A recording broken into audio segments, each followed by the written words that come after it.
welcome to another exciting show. We're going to be joined soon by Food for Thought Radio, and hopefully everything's working okay. And tonight our guest is Survival Steve. Hang on, it's the other way around there.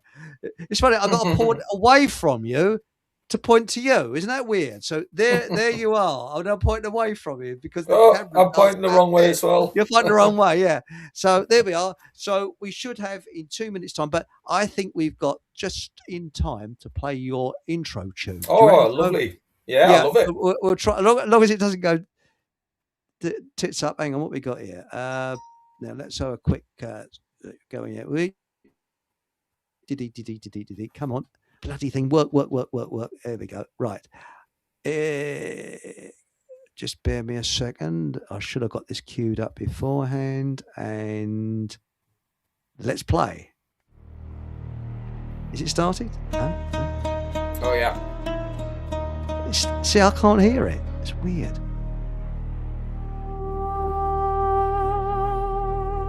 How strange. Is it started yet? Yeah.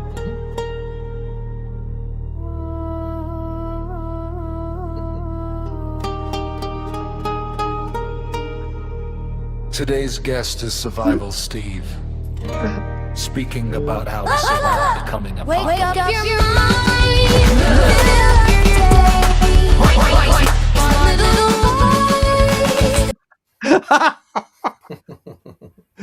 It stopped. Oh. What's happened? Oh, have we got Food for Thought? Right, perhaps it pissed it off or something. I don't know. How weird. Oh, well, welcome to Food for Thought Radio. And we only got a little bit of the introduction. I don't know whether Food for Thought Radio is actually working. So let's have a quick look. Anybody, is Food for Thought Radio working? Should be, yeah. But no, I thought I could edge Steve's introduction tune in just before Food for Thought Radio. So let's give it another try, shall we? I think it just got the uff, you know. So here's Steve's introduction tune. Right.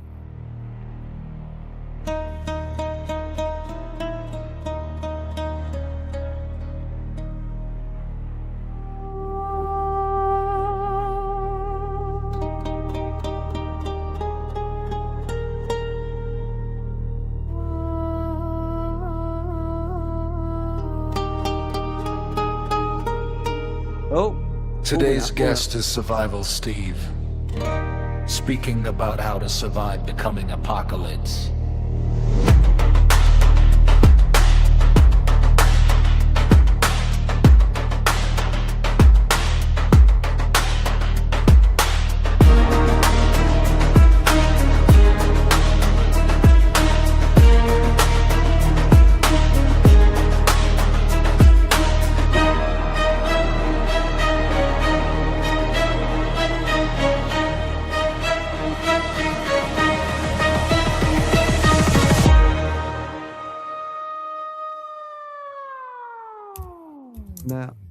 Now, I actually got a full orchestra in. I paid for the singers to do all that. And can you smell something? Is it cats, dogs? I think it's bullshit, actually. No, I did it on an AI thing. And I was quite pleased with it, really, you know. Oh, I love it. I'm going to try and play that on my guitar. I'll see if I can play it. Please try it. Yeah. It's catchy, isn't it? And, yeah, it is. You know, whatever AI was on that night, it really knew what was going on. Anyway, let's go into live chat. See who we got here. And we've got, oh, blimey, we've got a lot in live chat tonight. We've got Sam. Hello, Sam. And we've got Matilda. Hey. And we got, hope everyone is all right. Yes. And I hope the computer's all right. And did you know this morning, I switched on to that computer went tits up last night and it worked perfectly. The microphones worked, everything, you know. Hello, Embryo, mate. Hello, we. And I've got Sam. Hang on. I see he's giving the thumbs up. Matilda. All good, Sammy. Yes. It all sounds a bit like music in Gladiator. It does, doesn't it? Yeah, it is. I think it's really good. Yeah, I love it. Really do. Well, I like that sort of Middle Eastern. I like Gladiator, the film. I mean, the film was bloody good, actually. It really it was. was top notch. Yeah, really good fun. Christ. And I actually saw the film of how they made the film. And do you know those chariots had explosives underneath them, so they blow over it in the right really? way. Right. Oh yeah. And the strange thing is, the crowd scenes. There wasn't that many people there. They did it by CGI. So there's only about sort of 20 or 30 people, and they sort of it was clever, but I think the acting was good in it as well. Mm. And thanks, mate. Food for Thought Radio is working. Awesome. Thanks a million for that. That's great. Now, we better. Do you think we ought to announce? This is very serious. This is our new Fucking False. I mean, we're a force to be reckoned with. So it's that's right. Worth announcing. Now, this is. You see, we're going to be going in when people are in distress, like cats stuck up trees, and the police and their bailiffs pushing someone out their house. Our boys, along with the PACE, peace officers, I said peace, not police, will go in, and it's called the Fockham Universal Corps of Kindness. And the next word is official Fockham Force. So nothing rude in that at all, is it? None at all. Not wrong with Fockham Universal Corps of Kindness. I mean, can we not abbreviate that? I think we need to, yes, with capital letters. And when the police are there and bailiffs are there, we can go in with these things on the top of her caps, with So some poor old dear with a pet cat is being booted out of her house. We'll be the boys to call on, providing we're within about a mile of where she lives. So if she lives in Scotland, tough tits, But survival. Now, there's loads and loads of survival things out there, telling you how to sort of skin a cat and roast it, and nobody's making that up, actually. And how to crap in a hole in the ground and stuff like that. But personally, I don't think it's going to come to that, because I'm old enough to remember the oil crisis in the 70s. Yeah, I'm that old. And it was all full of this doom and gloom, and that we'll be turning to cannibalism, and look after your dog because that'll be on the menu, and all that sort of stuff. But it didn't come to that, because I think that this is a business thing, and there's no shortage of oil, and instead of it coming from the Middle East, it will be coming across the Atlantic from America at a price that we can't afford, a hyped up price. I think that's really what's happened. This, I'm not going to go too much into the politics of it, but I think Iran is just being used as an excuse to smash up the Middle Eastern cartel of oil. That's it, basically. So, we're going to have an American oil instead of Middle Eastern oil. Yeah. And of course, we're so stupid, we won't open up our own oil fields, because that would be logical. We don't use logic, do we? Because we apparently got leaking gallons of oil underneath the North Sea. Well, do you know what? I mean, you say that, but I think it largely depends on, let's just say, which country you live in, for instance. I mean, some countries will maybe have a lot more hardships than others. I mean, we tend to think of our own country in terms of what the world events will dictate as to how we will, here in Britain, how we will tolerate or how it will affect us. But I think it's worth bearing in mind that currently, using current statistics, there's something in the region of over 42 million people who are classed as sort of refugee or displaced status in the world. So a lot of things affect this. War is one thing that affects people on a displaced level, i.e. people who basically don't have a home to go to for whatever reason. 42 million people, that's quite a lot. And 42 million? Yeah. That's a bloody lot. It's for almost, it's just about 2/3 of the population of Britain, isn't it, really?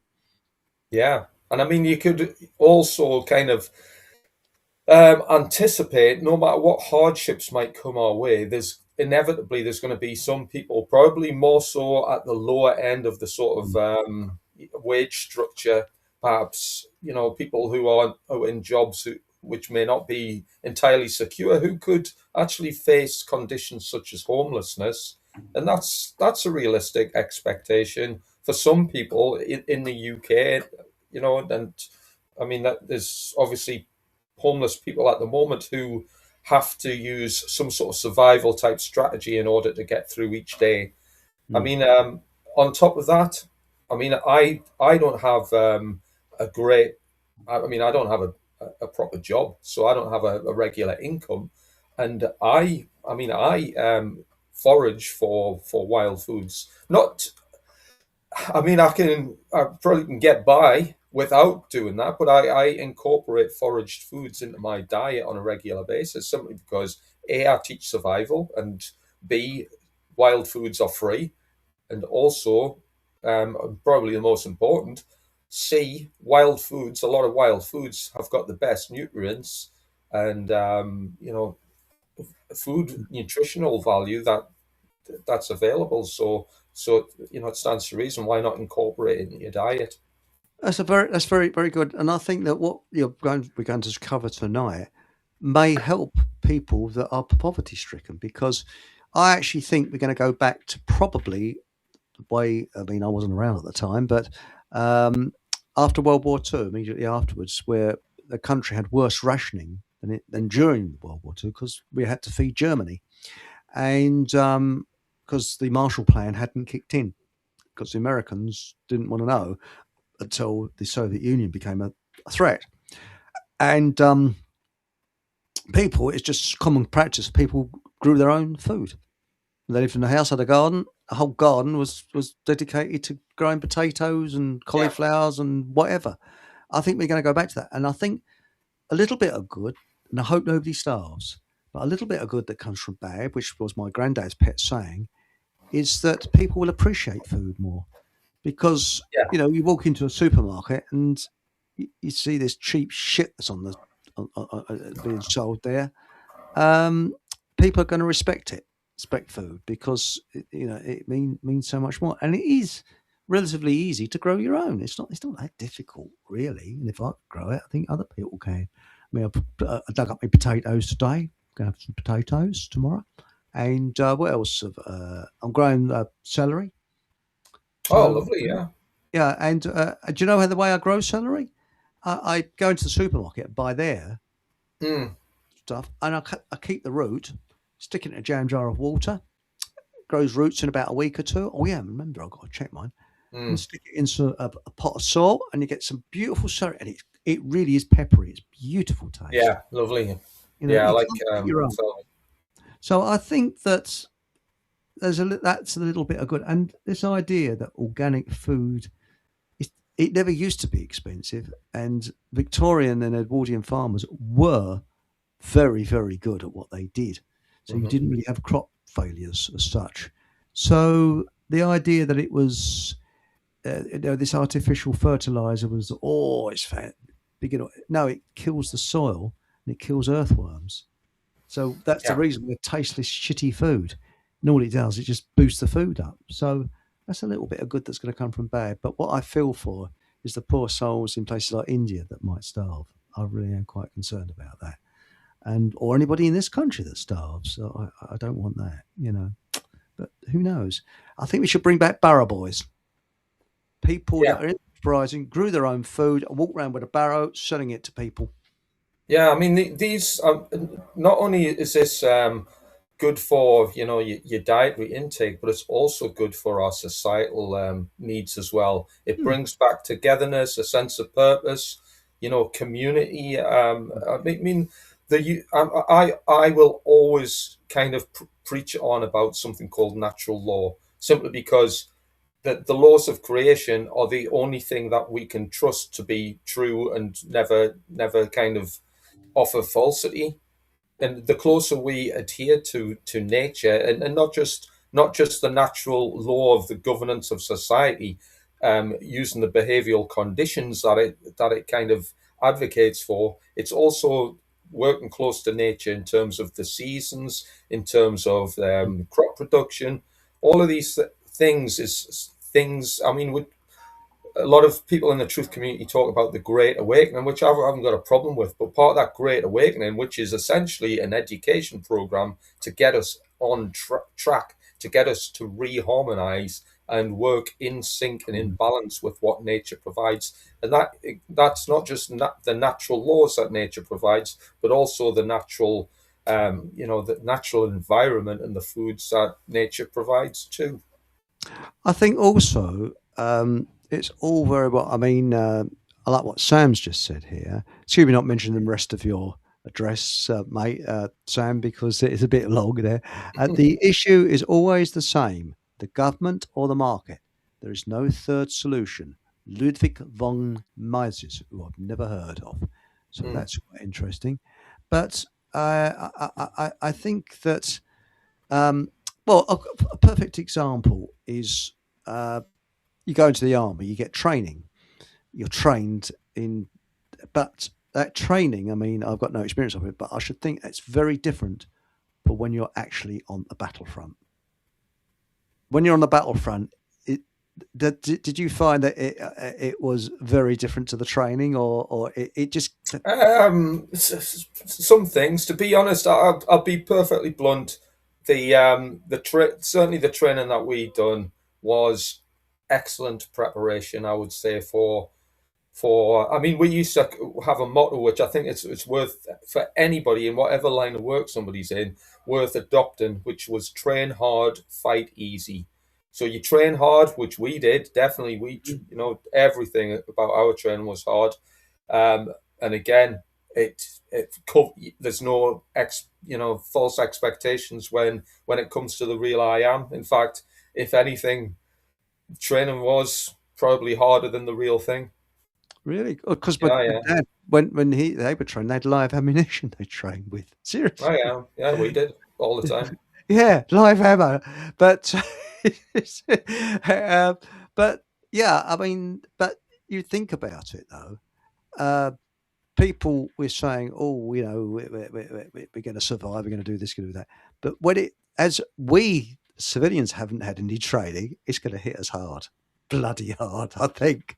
Yeah, I think that's one thing that and again, just generalizing for the average citizen, because we've had things quite easy compared to perhaps our grandparents' generation, or maybe my parents' generation. I mean, I'm in my 50s, so. Are you? Yeah, I'm in my 50s. So we really, in Western cultures, we've had life pretty easy in a lot of respects compared to previous generations. And things like, I mean, there's somebody there, man with a pan, who said that he forages items from nature, which I massively endorse. I mean, I don't live in the middle of the countryside, but I can go literally outside my street, and with 100 yards, I can get a pan full of food fit for the table, that forage just from my local area. I don't have to walk far. Like, again, anybody with a little bit of natural amenities around them, parkland, forests, some wild open grassy spaces, can forage things like dandelions, wild garlics. He's got apples, mushrooms, nettles for sure, dandelions for sure, wild garlic grown in abundance in the woods at the minute. So again, that's right. I don't touch mushrooms because I don't know enough about them. I don't want to pick a. Yeah, it's fair enough. But going back to your point, we could be in for a bit of a shock. Yes, we could, and it goes back to the train hard, fight easy kind of mentality. We need to kind of give ourselves a bit of a kick up the arse to some extent, and at least appreciate that we need to be resolute and a bit resilient in order to deal with whatever. And let's just say nothing serious does happen in the future. But if things do, and we're not mentally and physically prepared, it's going to be a lot harder for us. So we need to just have that presence of mind to be resilient.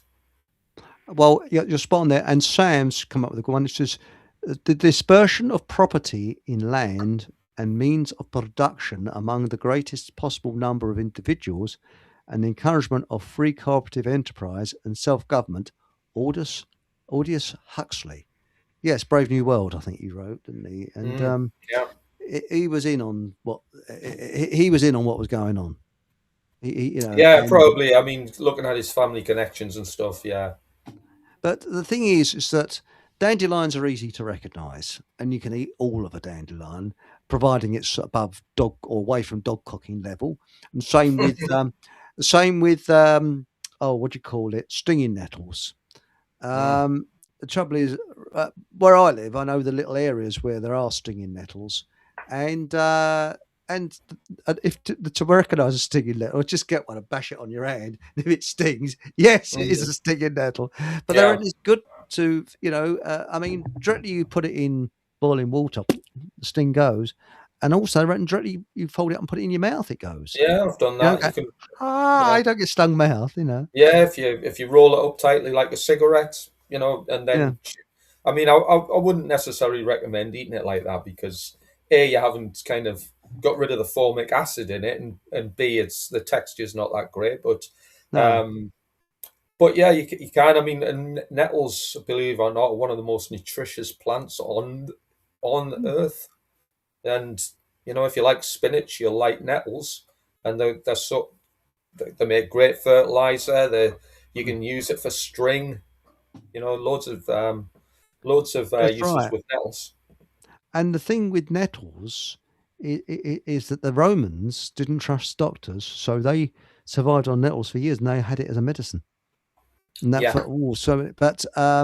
now Mark Anthony, Mark, a really good book for foraging is I got it. Mark Maybe's Food for Free, but you need extremely good glasses if you buy the little tiny one. All right. Yeah, I mean, I've got that on the shelf there. It's a classic. That used to be the go-to one now, but I must admit, there's loads on the market now which they've got better pictures for me, so it's easy to identify. You've got some really good, clear colour photographs, I think, in a guidebook.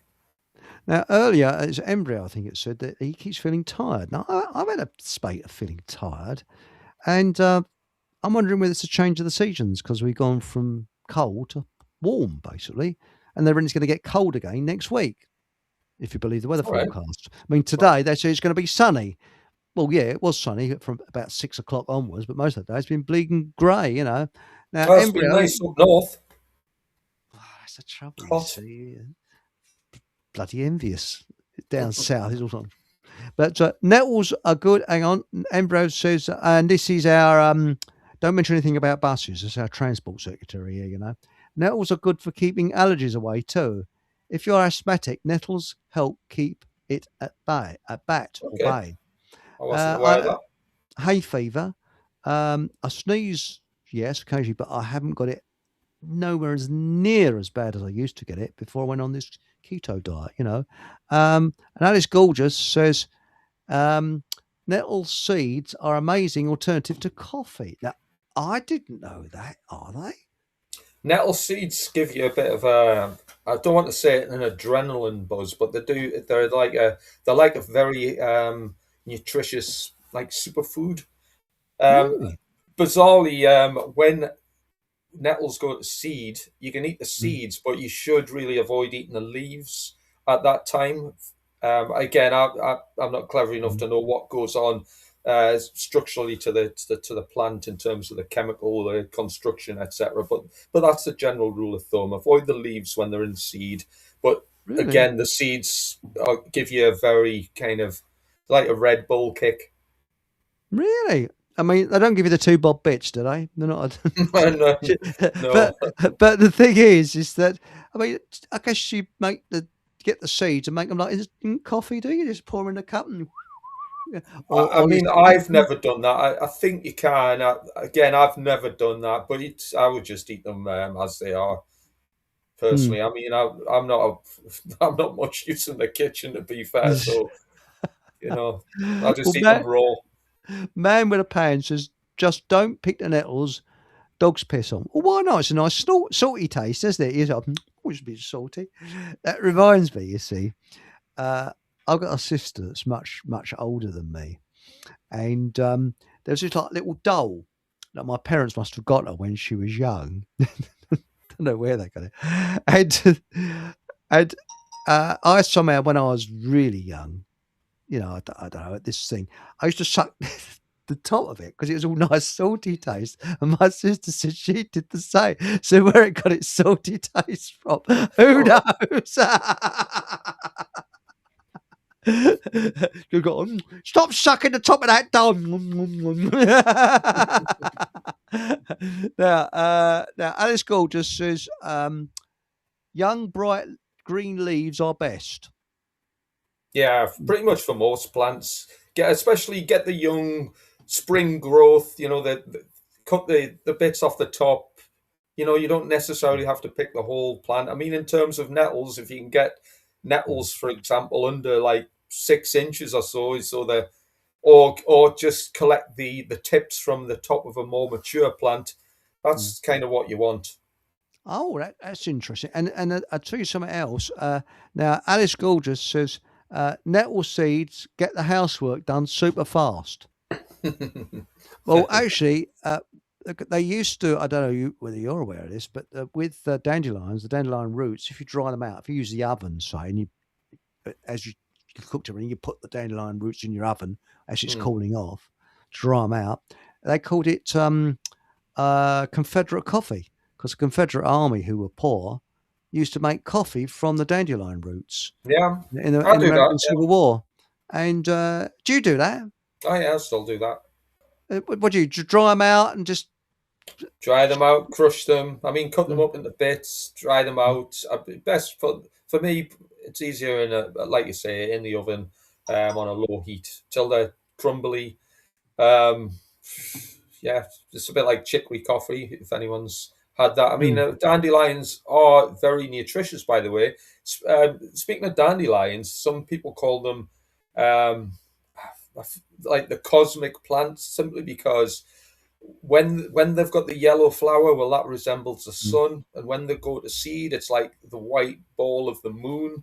And then when you disperse, blow on the seed structure, it disperses like the stars. So the cosmic plant, but all parts of the plant are edible. Great in a salad, so pretty much all of it. I'd maybe avoid the bit, I don't know what's called, the bit just directly under the flower, if you like, because that's the green bit. Yeah, that is really bitter. The whole plant is quite bitter, in fairness. You probably don't want to. I mean, I don't particularly like it by itself, but if you throw some leaves in a salad, put a bit of dressing on there, it's top notch. It's a bit lemon I put on it. All right, yeah. I don't notice it with lemon, but and do you know that if you want to, if you buy a bulk lot from the supermarket with lemons, if you put them in a jam jar of water, they'll last for months in the fridge. Okay.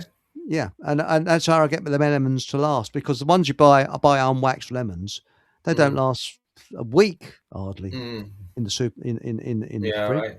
Right. Now, apparently, dandelions don't need pollinating, and I did read that they are found on every continent, even the Arctic, in the world. Wow. There's a hardy variety that grow on the sides of the Arctic where it's a bit milder. And even in Australia, I think you get nettles as well. Different varieties around the world. So they've got loads. I mean, I'm not even going to embarrass myself by listing the health benefits from them, but they're so beneficial. There are a whole range of vitamin C. Yeah, loads of different things. So loads of different health remedies from them as well. Or benefits. So definitely incorporate them in your diet. And what I would say is, I mean, foraging can be quite challenging if we're not used to that kind of thing. So start now, do easy foraging so everyone knows what nettles and dandelions look like. Well, incorporate them into your sort of weekly groceries. Just pick some from your local park or wherever you think's safe enough to pick from, and there you go. You can incorporate things steadily into your diet. Now, Aunt Sally said dried dandelion root tea is quite nice. I've got some. Okay. So that's nice. And now, Mark Anthony said, oh, here we are. There we go. Hang on, let's get rid of that. And Mark Anthony said, dandelions are high in vitamins A, C, and K, and calcium and potassium. Now, that's interesting. Calcium. Mm-hmm. Yes. Now, Matilda says, how do I dry them? Just leave on the windowsill. No, you chuck them in the oven after you've cooked something. But I do. Yeah, I usually cook them into thin. I'd say thin slices or small chunks, and dry them in the oven. That's how I usually do it. You can do it in the hot sunshine. It obviously takes a bit longer, but once they're dry, once they're crumbly, then you can basically crumble them up like coffee beans. Embryo 4000 says, and that's Paul, how do you pick nettles though? I used to take a saucepan and some scissors and cut some leaves off. No, I'd take a bag and some gardening gloves and just pull them. Yeah. I'd take a pair of scissors and go and put them in a plastic bag. That's what I do. It's one thing worth noting with wild plants. It's not like going to the supermarket and your stuff's going to last for a week. You really need to, pick the stuff and consume it that same afternoon, preferably. Oh yeah, you're right. And I've found that there's a big difference if you pick dandelion and you eat it virtually straight away.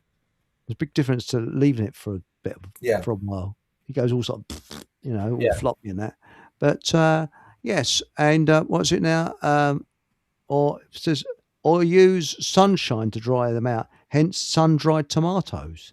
Yes, but I've got off of tomatoes a bit since Mark, the bowler hat farmer, said that his father and grandfather had tomato seeds growing inside them.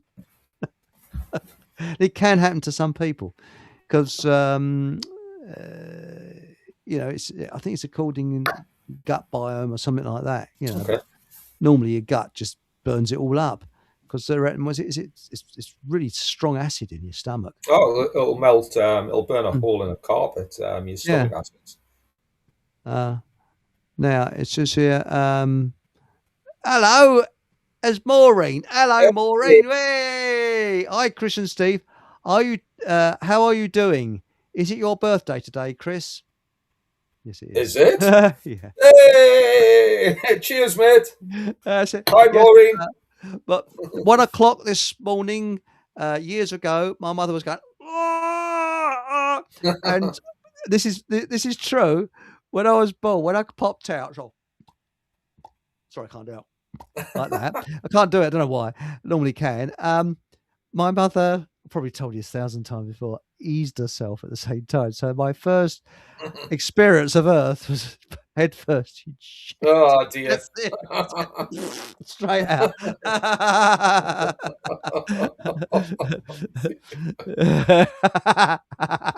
Probably that's why I like fart jokes now. Now, wild garlic, this is miche, ramson, and nettle soup. Yeah, I'll have to work out how to identify the wild garlic. I can't quite identify wild garlic very easily. Tell you what, go through your local parkland, cultivated gardens, parks.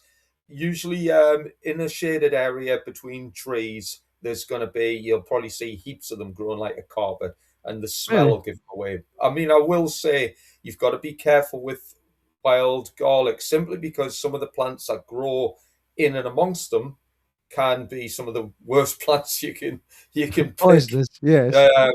One called Lords and Ladies, which are quite similar if you're not that familiar with some of the wild plants, but you just have to be careful. But generally, if you pick the plants, they're usually like a long spear-shaped, waxy sort of lime green leaf. They smell distinctly of garlic. So if you've got that, the smell. That's one of my favorite wild plants. One of my other favorite plants is grown in abundance up here in the north. At the moment, it's something called hedge garlic or Jack by the hedge or garlic mustard. I mean, I've been eating that like it's going out of fashion in the last month. Yeah. And apparently the Romans brought it here because they used to put garlic in their sandals between their toes to stop sort of soreness, and they would discard it along the road and that's how garlic reached Great Britain. So they say. Okay. Yeah, so that's it. And thank you, everybody, for wishing me a happy birthday. It's very kind of you. It's much appreciated. Now, Alice Gorgeous says, it would have been my aunt's birthday today. Sorry you had a shit start, Chris. Happy birthday. And they shouted down the stairs when I was born, "It's a boy." And my first words my sister said was, "Oh no!" And she hated my guts. Oh God! That's how it started. Yeah, she detested me. She always has done. That's why I haven't seen her for a long time. Now, Aunt Sally says, "I pick wild garlic all the time. We'll take a picture for you tomorrow, Chris. It will be all gone for the year in a couple of weeks' time. So now is the time to pick it." And apparently, it's a plant. What's that plant that you not allowed to pick because it's an endangered species? Is they come up in spring. I can't think of the name of it. They're very pretty. Is it edible? I don't know, but it looks like that plant. But you can pick the plant. Hello. Morin is going to join us any moment now. Hey. Hello, Morin. Good evening, Morin. Are you here? I think she wants to join the Fockham. Was it the Fockham Universal Corps of Kindness official Fockham Force? So there we go. But you probably have enough problem with your microphone, as people do when they come on here. I don't know quite why, but your microphone is off at the moment. It's muted, and here we are. Is that any better? That's better. Hey. And how's Morin? I guess you know Steve. You've probably met him. Yeah, I know Steve. Hello. Yeah. I just wanted to come on to say happy birthday. How kind. Thank you very much. Yes, I don't like being reminded of birthdays, but to me, it's a day like any other day. No, you're only 21. A bit, plus VAT and a bit more. People say I'm as old as my feet and a little older than my ears. So there we are. Now, Man with a Pan says, pick it, crush it, freeze it. Snowdrop. Thanks a million, mate. Thanks he always comes up to the goods. Either him or Mark Anthony. Now, snowdrops, Now, it looks like a snowdrop, the plant. Oh, she's gone. That's dead, But no, snowdrop, they look like snowdrops, but they're not. And you're allowed to pick them. And their stem is cute. It's like a pyramid, sort of. I can explain it. It's triangular. Mm-hmm. So it's got sort of like 3 flat sides on it, and it goes up. And when you rub it between your fingers, it smells of onion. And you can pick them, and Is that three-cornered leek? Yes. Is that what you're talking about? I think it is the 3-cornered leek. Right. It looks like a snowdrop, but it isn't. Or bluebells. Right. Yeah, that's another one. Yeah. Yes. Don't pick bluebell roots. No, don't eat snowdrops. However, we mentioned ramsons before. The wild garlic. I mean, wild garlic root, delicious. That's like garlic. Yeah, get some of them in your pot. Yeah. And did you know that I don't know the exact figure, but there's a percentage of people from the Netherlands that die each year from accidentally eating tulip bulbs and thinking they're onions. I don't know how you take really? them. Wow. Yes, they must have no sense of smell. Stupid. Now, Embryo says bluebells are poisonous, as are daffodils. Both contain cyanide. I think I'm not sure, but I wouldn't try it. I think you can eat the flower of a daffodil. I think you can. I'm not sure, but I wouldn't try it. No way. Now, Aunt Sally says, with the wild garlic, you only pick the leaves. I must admit, I will consume the whole plant. The flowers, the roots are particular, or the bulb, you could say, the roots and the bulb are quite smallish, like a bit like a spring onion, but they're full of flavor. So again, as long as you're not picking an acre of wild garlic and eating all the roots. You've got to have a percentage to regrow, and to reestablish itself. Well, I actually I don't eat radishes, and but they apparently, according to Mark, all that farmer, they're the quickest to grow. If you get radish seeds, they'll go like anything. But the thing is that I had a couple of radishes once, and I felt very lonely. People wouldn't come anywhere near me. So I wonder why. Don't eat foxgloves either. Oh, definitely not. No. Yeah. Yes. Definitely don't eat them. And I eat garlic flowers. Yum. Now, the other one, this is one from Blu-ray. What about the nettles with the white flowers? Are they edible? I suppose he's talking about white flowers. I'm going to assume, because again, you'll probably see them out at the minute with white flowers, which is dead nettles, which are pretty much identical to normal nettles, except they don't have the stinging hairs, and they usually have. I don't think it's just white flowers. I'm sure there's another colour that they grow, but they definitely come with a white flower to them. Yes, they're edible. So dead nettles are edible. Ah, that's interesting. And Morin's back again. So it wasn't me underarm deodorant or lack of it. So there we go. Hello, Morin. What happened? Did you lose connection? Did the hamster get off the wheel or something on your router?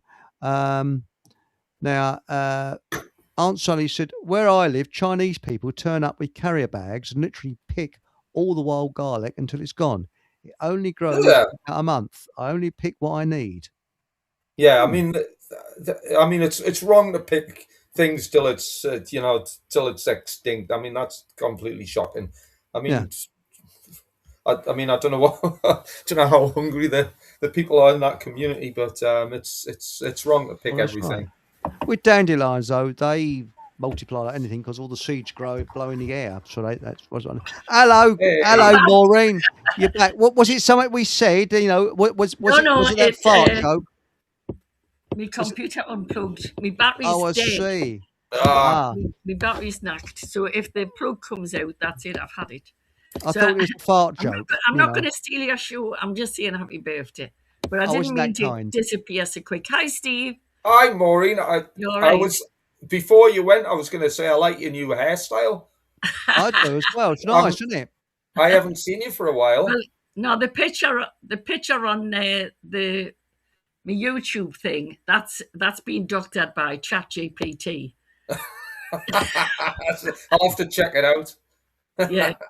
You wouldn't believe it. I keep getting off all these men on TikTok. It's amazing. I don't believe it. Have you noticed I've changed my hairstyle as well just recently? It's but I have tied my hair. That's real. Really? Yes. Well, you look lovely, Maureen. Very nice. Oh, well. How's the cats doing? Oh, the cats are fine. I was doing a bit of gardening. That's why I was late coming on tonight. So I was doing a bit of gardening. You mentioned dandelions. I've got millions. Do you want them? No, I've got loads as well. I tell you what. I took Steve's advice. You see, and I've got thistles in my garden. Loads of them. I've had a couple of them. Yes. So I scraped off all the leaves. And I ate it. Oh, it's absolutely foul. Perhaps I picked the wrong one. I don't know. But are they tasty at all, Steve? Or did I pick the wrong one? I don't know. It's just sort of... Nettle tea is supposed to be good for urine infections, I think. Is that right, Steve? Yeah, it's good for loads of different health. Again, I can't remember all of that. I just eat them for food, but I know nettles and dandelions have all got health benefits. Yeah. I mean, when it comes to thistles and a lot of other wild plants for that matter, there's probably a reason why you don't get many of them in the shops, because they don't last forever and some of the flavors aren't quite what consumers would want. But it'll keep you alive and it'll, you can augment your ration. You mentioned tulips before, tulip bulbs. I read somewhere today, I think it was on Facebook, Audrey Hepburn during World War II or something, she was living on tulip bulbs, and that's why she's so skinny. Really? Really? Yeah. She was starving, wasn't she, during World War II? And then she became, was it UNICEF? She became an ambassador for them. Yeah. And what's his name? Roger Moore. Yeah. I admire his guts. He admitted he was a spoilt kid, and he was a bit of a strop on the film set. And he said when he joined UNICEF, which Audrey Hepburn got him to do, and he saw children with legs blown off, starving, it brought him down to earth and completely changed his attitude to life. And he said he grew up at that time. And I admire his guts for saying that. Not many people would say that. So good for him, Roger Moore. You know, unfortunately he's pushing the daisies up now. He's making dandelions. Now, where do you find, Jolly Man, all these interesting guests, people to converse with? Well, if you're at the public toilet, sorry, don't say that. Who said that? I was going to say Truth Seekers Northeast. Yeah, Truth Seekers Northeast. That's how I know Morin. Truth Seekers at the minute because we've been doing a lot of poetry and playwriting and drama. Yeah. Really? Yeah, and we've got our own radio show as well now. Oh, right. I didn't know that. That's how I know Morin, by the way, through Truth Seekers Northeast. And Maureen's an amazing woman, by the way. If people aren't aware of Truth Seekers Northeast and the work that you've done with, getting speakers and events organised, up in the Northeast. I mean, a lot of people on the it was particularly great during COVID, wasn't it? Yeah. Because we just met in my house. It was a lifeline, I would have thought. Yeah, we had about 20 odd people in my house, didn't we? Yeah. Well, it was great times that morning. Yeah. Yes. And it's a pity. I mean, I'm about 400 miles away. Quite a way. With America, that would just be an afternoon's drive. Where do you live, London? No, I don't live in London. I live in Hertfordshire. Hertfordshire. Hertfordshire. Bleeding Hertfordshire. I might have a London accent, but it's actually a Hertfordshire. I'd say it's posh. Now, some people say it's history English that I speak. It's crap accents. I mean, if I came up to Truth Seekers Northeast, would you have to have someone, a translator there to translate possibly Southern English to Geordie? Yeah, because we talk proper, you see. You see, what the blue hell's he talking about? We're going to have a Geordie night, actually. You might be interested. We're going to have a Geordie night on the 25th of June. What about a Hertfordshire night where people speak from Hertfordshire? So, hello. That sounds fun, Morin, a Geordie night. It'll be a Thursday. Steve, why don't you come? I'd love to. Where's it at? Go on, plug it. Where's it at? Trinity Church, Wallsend. Wallsend, like how? Yeah. Sounds good. These are all foreign names to me. Wallsend and Wallsend, because the Romans invaded and they stopped building the wall after they got to Wallsend. Really? Yeah, that's why it's got its name, Wallsend. But why is it the Geordies have got this particular accent of that area and nowhere else? It's weird, isn't it? Vikings invaded as well. Well, do you reckon they were Geordies? No, but I think a lot of our lingo does sound a bit like Norwegian and stuff. It is, and a little bit Welsh. Well, it's very similar to Welsh. No, but it sounds a bit Welsh, doesn't it? I think we're a bit of a mixture up here. We'll be an Anglo-Saxon, Vikings, Romans, Mind you, I have Welsh. A breed apart. Yes. The northeast. Mind you, I had the Welshes after I had something a bit dodgy. Yeah, diarrhea. Sorry. Still there? I'm still there. Yeah. Here we go.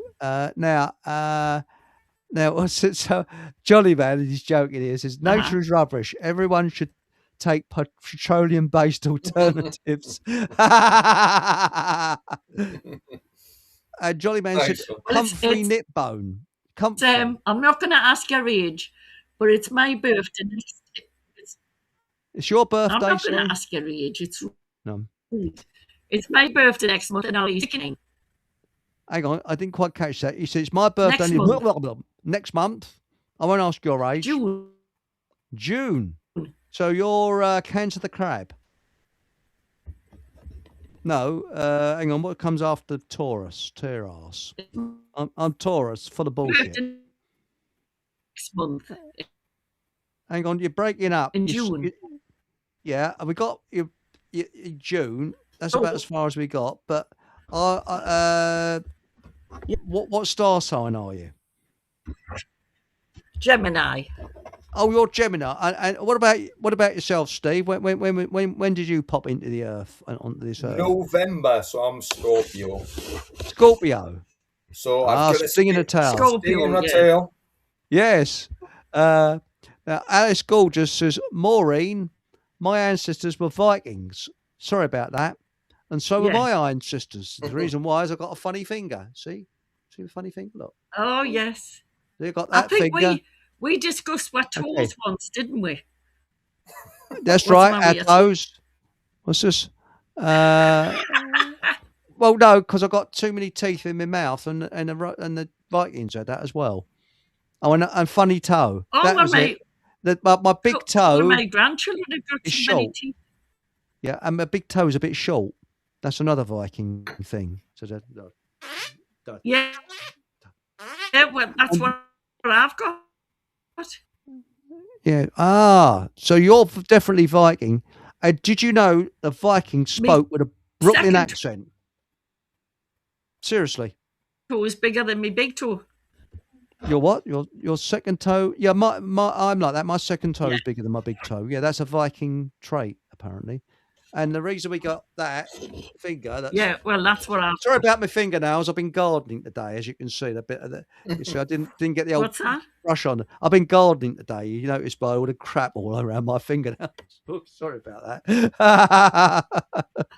But did you know this is a historical fact? Have you got that as well? You've got the funny finger from Vikings.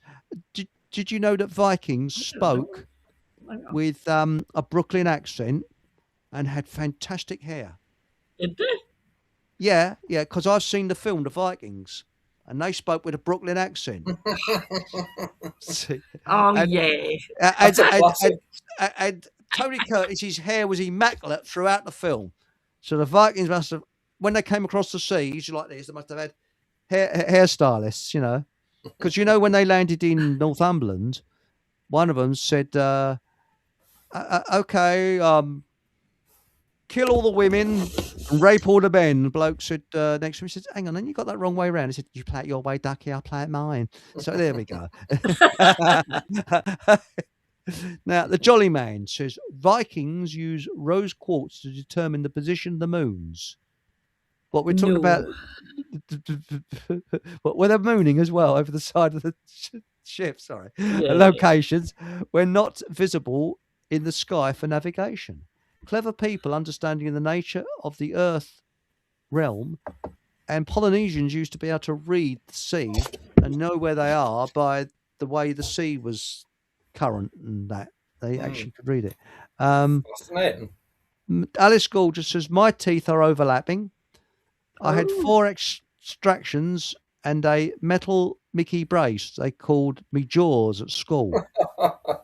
I'm asking, Morin, have you got a terrible earthquake where you are? Because I know it's me. I'm sitting on the settee. I should have had you on the daily. No. Right, hang on. Aunt Sally says she's Scorpio as well. Hey, my grandson's a Scorpio, so that's right. Yeah, we like Scorpios. Yes, very nice. And also, was it Aries the ram is the same in Chinese. It's the goat in Chinese as well as the English horoscope. But I was watching something today about shoes, and indeed the soles contain petroleum substances that get into the bloodstream. That's right. That's right. And did you know that I've got one of these earthing blankets? Oh, yeah. Available cheap off eBay because I'm a tight-fisted git. And I mean, you can buy them for about 25 quid or 12 quid.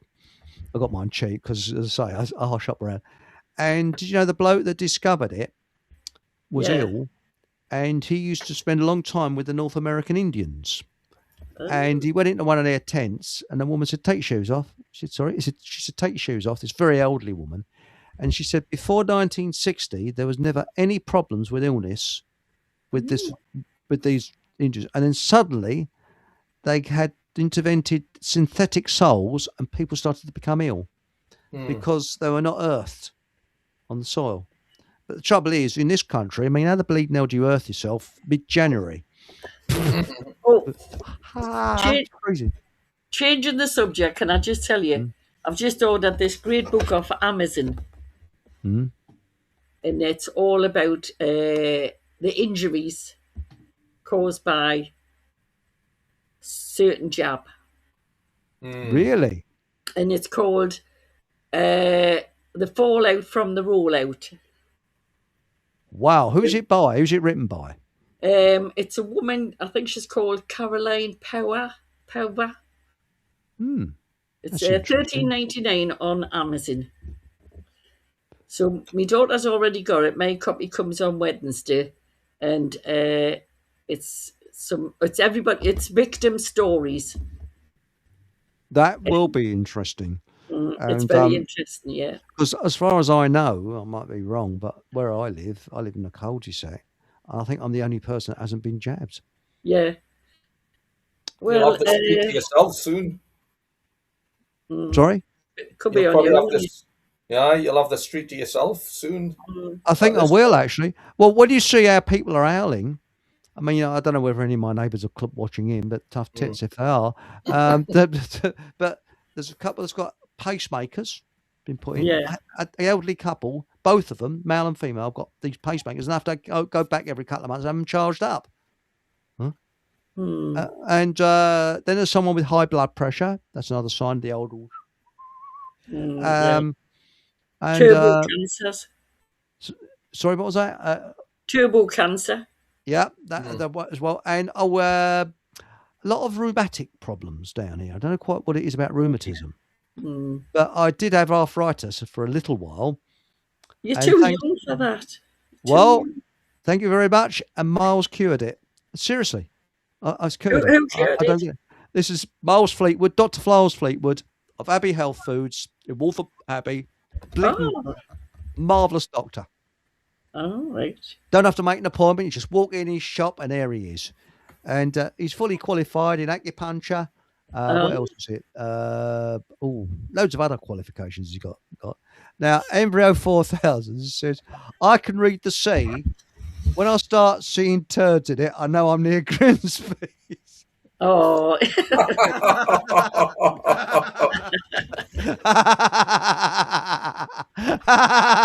That's a classic. Now, is that a Norse tale? Oh, yes, possibly. Now, what's this? Stewie says, a Sagittarian here, half man, half horse, licensed to shit in the street. Love it. Well, it's a bit like Harlow, you see. When you leave Harlow, you take part of it with you on the sole of your shoe. I'm gonna love and leave you. Was it something we said? No, no. I'm addicted to Married at First Sight Australia, so I'll be watching that in bed later on. I've just made Steve laugh. You always make me laugh, Morin. Hang on, Marriage at First Sight in Australia. I thought Australians get married? I thought it was, I just got the Sheila, you know. It's brilliant. The women are horrible. The women are absolute bitches. The men have been no bother. I have a theory about that. As long as the men are getting what they want in the bedroom department, they're happy to live with anybody. But the women are so nasty. Honest, it's the women. Steve, hear me out. Is this right? It sounds like real life to me. Yes. I'm going to be really careful what I say because you never know who's watching. Well, I work with Australians, and one of the Australians said, "Well, I went to university," and somebody looked up and said, "Oh, do you have education in Australia then?" And to cut the air for parents. Oh, well, that's nasty. Now, what's this now? The Jollyman says microplastics confuse our natural antibodies. They don't know what to attack and destroy. Oh, I didn't know that. Mr. Jollyman's a wealth of information, and I don't know where he gets his knowledge from, but it's impressive. And Mike Main, he said, I had braces at school. I got called Metal Mickey and Cheese Grater. Yes, you don't see children with braces so much now, do you, in their teeth? Do they still do it? Oh, yeah, they do. So. Yeah. Now, I don't think the braces work, to be honest. No. Just rotted my teeth. Really? Cut into me front teeth. So, I mean, it ruined mine. Oh, wow. Well, when I was at school, we was all issued these inner soles with little bubbles in them, which were uncomfortable to wear because they said you got dropped arches.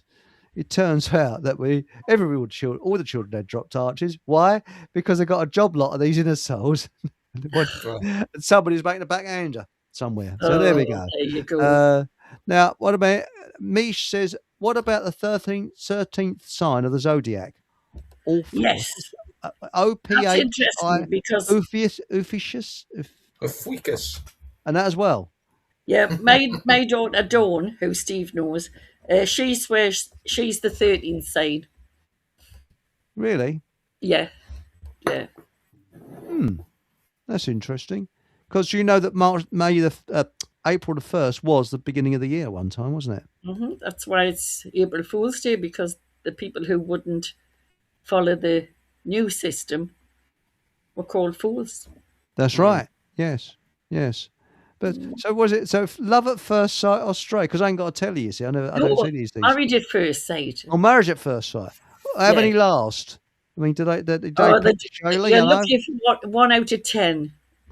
You're lucky if there's 1 out of 10. They always break up. Yes, and I mean, I worked with Australians, and this is very true. You see, on the drawing board, we used to use masking tape. You see, and but their masking tape was made by a company. No, this is 100% true. Called Durex. And and this is serious. And I got used to it in the end. Said, "Hey, can I borrow your Durex?" Which means, can I borrow your masking tape? Because that's where it was made for. And they called it something else, contraceptives. But that was the name of their masking tape. It was called Durex. So first of all, when someone in Australia said, "Oh, do you mind if I borrow your Durex?" I thought, "What the bloody hell?" I was like, and also, if you're a bastard, you're a nice person. Because I got fed up with being called a pommy bastard. And I started talking like I'm like, you know what I mean? You know.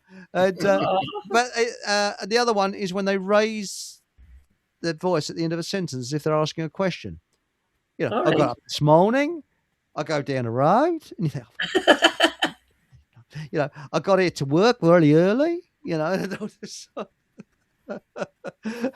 But they are. Aren't humans lovely? Sorry? Aren't humans lovely? They are, yes. Yeah, most of them are.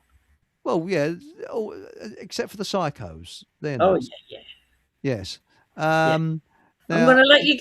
I'm going to go because I've invaded Steve's talk with you. Not at all. You're welcome. It's been very delightful. Maureen, it's great to see you again. Welcome to the show. Everybody's welcome. So I'll keep watching. Okay. I'll say rude things about you afterwards, so we better be careful. That's it. And now, where is it? Northeast. It's what is it? It's now Wall's End. It's Truth Seekers Northeast. Yeah. And where is it? What hall is it in? And is everyone? Well, we haven't had the meetings in the hall for a while because, like I said, we've been doing plays and we did a panto called Tinderfella. And we raised a lot of money for different charities. We did, honest. We raised about £4,000. That's awesome. We did it 7 times. We did the panto 7 times. and the next one's going to be a murder mystery. Hey, I love Really? it. Who's writing the plots and the scripts, Maureen? Dawn. Oh, Really? I see. Wow. Is it called Keir Starmer, a murder mystery, or? No, it's a Tinder fella. You I see, see. Tinder fella is Cinderella, but it's called Tinder fella because she's discovered that Prince Charming's had an active Tinder account. Oh, I see. That's great. I love that. I love the sound of that. She's wrote several books now. Yeah, I've got two of them, Morin. Have you? How to Manifest a Life of Pleasure. Yeah. There was one about selling eBay or selling on eBay. Yeah. I forget the name of it, but I've got that one as well. How to be an eBay seller. Yeah. Have to be how to be an eBay seller. They're all on Amazon. John Wilkinson. They're all on Amazon. Really? Yeah. Yeah, but eBay though, you can get a lot of crap off eBay, can't you? Because I bought a pair of trousers, woolen trousers. I thought very nice, straight leg. I think they were very fashionable about 40 years ago because I think they've been in stock that time because they're the ones that blow in the wind. It's like you're walking along and they're sort of, the bottoms trousers not that wide. They're almost. Yes. So some bastard must have been storing them up all this time and sold them as straight leg woolen trousers. So I'm going to be busy with the old sewing machine, taking them in because, in a gusty wind, the old trousers will be a bit like Donald Trump's trousers. He's got terrible trousers. He's got a trouser problem, hasn't he? He walks around there flapping in the breeze, Trousers. Yes, that's right. Right. Yeah. I'm gonna let you get on. I'll keep watching you. Okay then. So we can't say Lovely to anything see you, rude. Maureen. What? See you, Morin. Lovely to see you. Oh, you too. Bye Ta-ta. for now, boys. Take care. See ya. Bye-bye. How We'll be do I down get on out best of here? behaviour. How do I get out of here? I don't bleed. No, the same as you came in. All right. Just reverse the way you came in. That's it. Maureen's a lovely woman, by the way, and a daughter as well, Dawn, who's lovely as well. So, yeah, it's fantastic. Maureen's off. She's she often sort of comes in and comes out of chat and things like that. Now, hang on, where is she? Yes, but now Enviro 4000 said I spent 3 hours in WH Smith trying to find this month's camouflage magazine. Very good.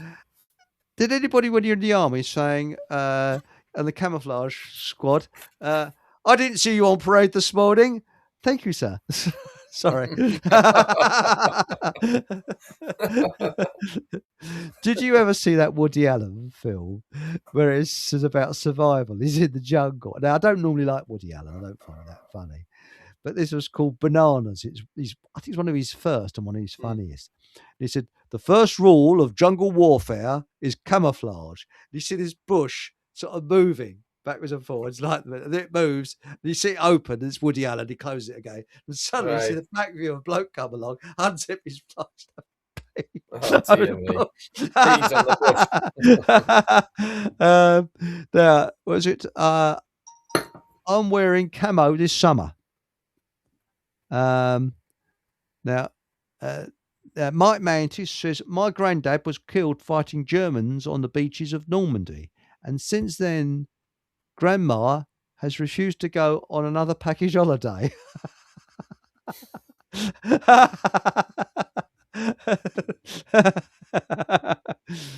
Now, Alice Gorgeous, I don't think so. I'm in my 60s and my dog's 77, bless him. Keep your soul. I think she's talking about the star signs of weakest we talked about earlier. I'm no expert on that, but I think it depends on which astrological system you adhere to. I think there's I mean, I'm no expert on it, but there's sidereal and tropical, I believe, if I'm correct. And I believe the sidereal can account for, again, correct me if I'm wrong, because this isn't my area at all, but one system will advocate for the Ophiuchus star sign, whereas I believe the tropical system will not. So I don't know. Again, it's not my area of expertise. So my area of expertise is how to use one of them and kick it into somebody's bollocks when he's giving you a hard time. Excellent. So that is what is that, a British Army boot, official one, or? No, this is actually, I like these boots, and one of the reasons I bought them is because I thought, do you know, I kind of like boots. You know, I'm a kind of boot kind of guy. Yeah, So I like boots. these are work boots. I don't know if Dickies work boots. All right, so these are you'll get these in, I don't know. I'm trying to think, Screwfix or something. So these are steel toe caps.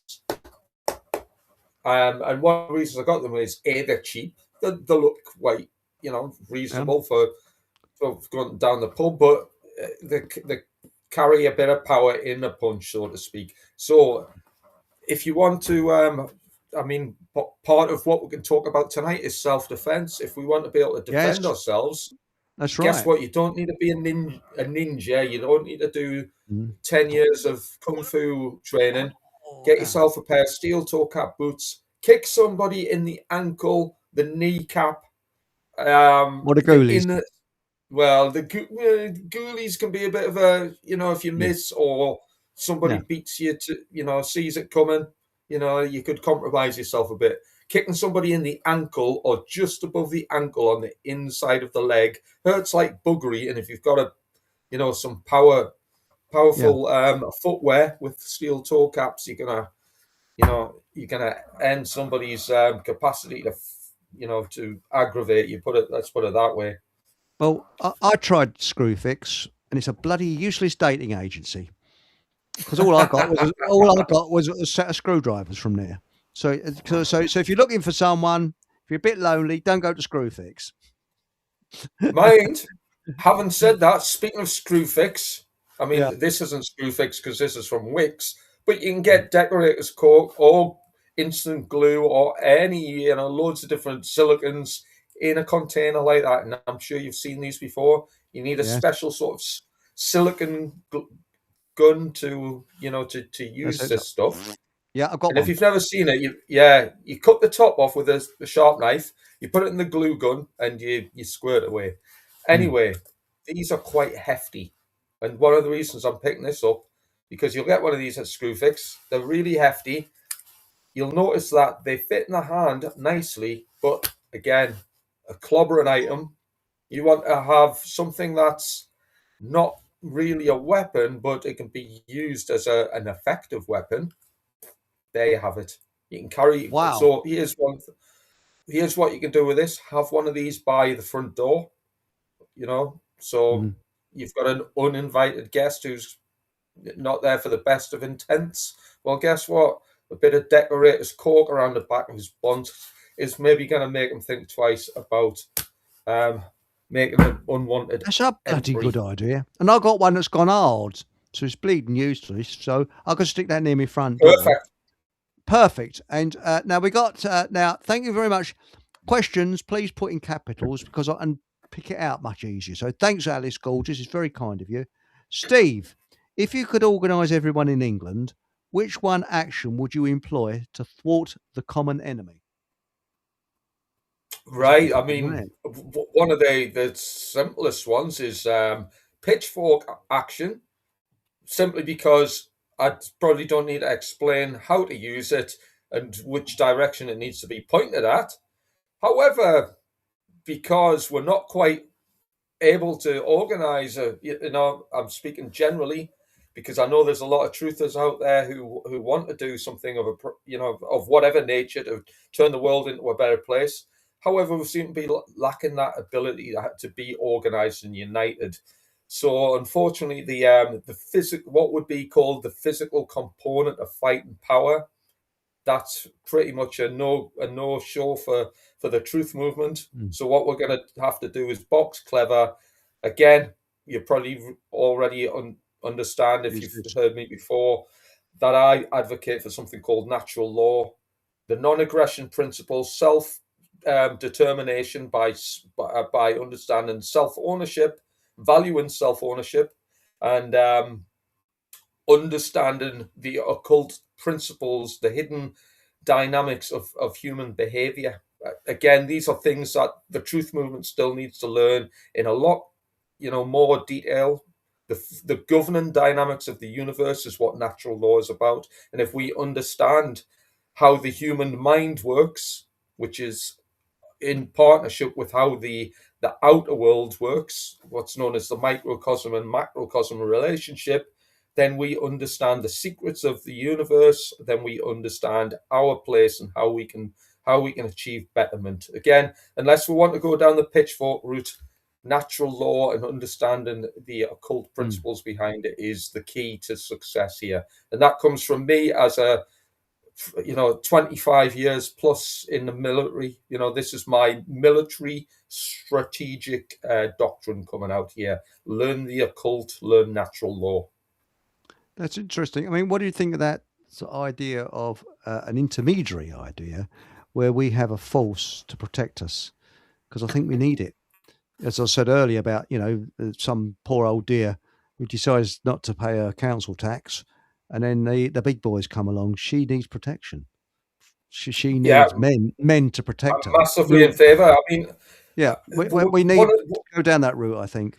But when I say protection, I'm not talking violence. I'm talking about she can feel safe. She's got tough guys around her. Just, don't worry, dear. We'll take care of it.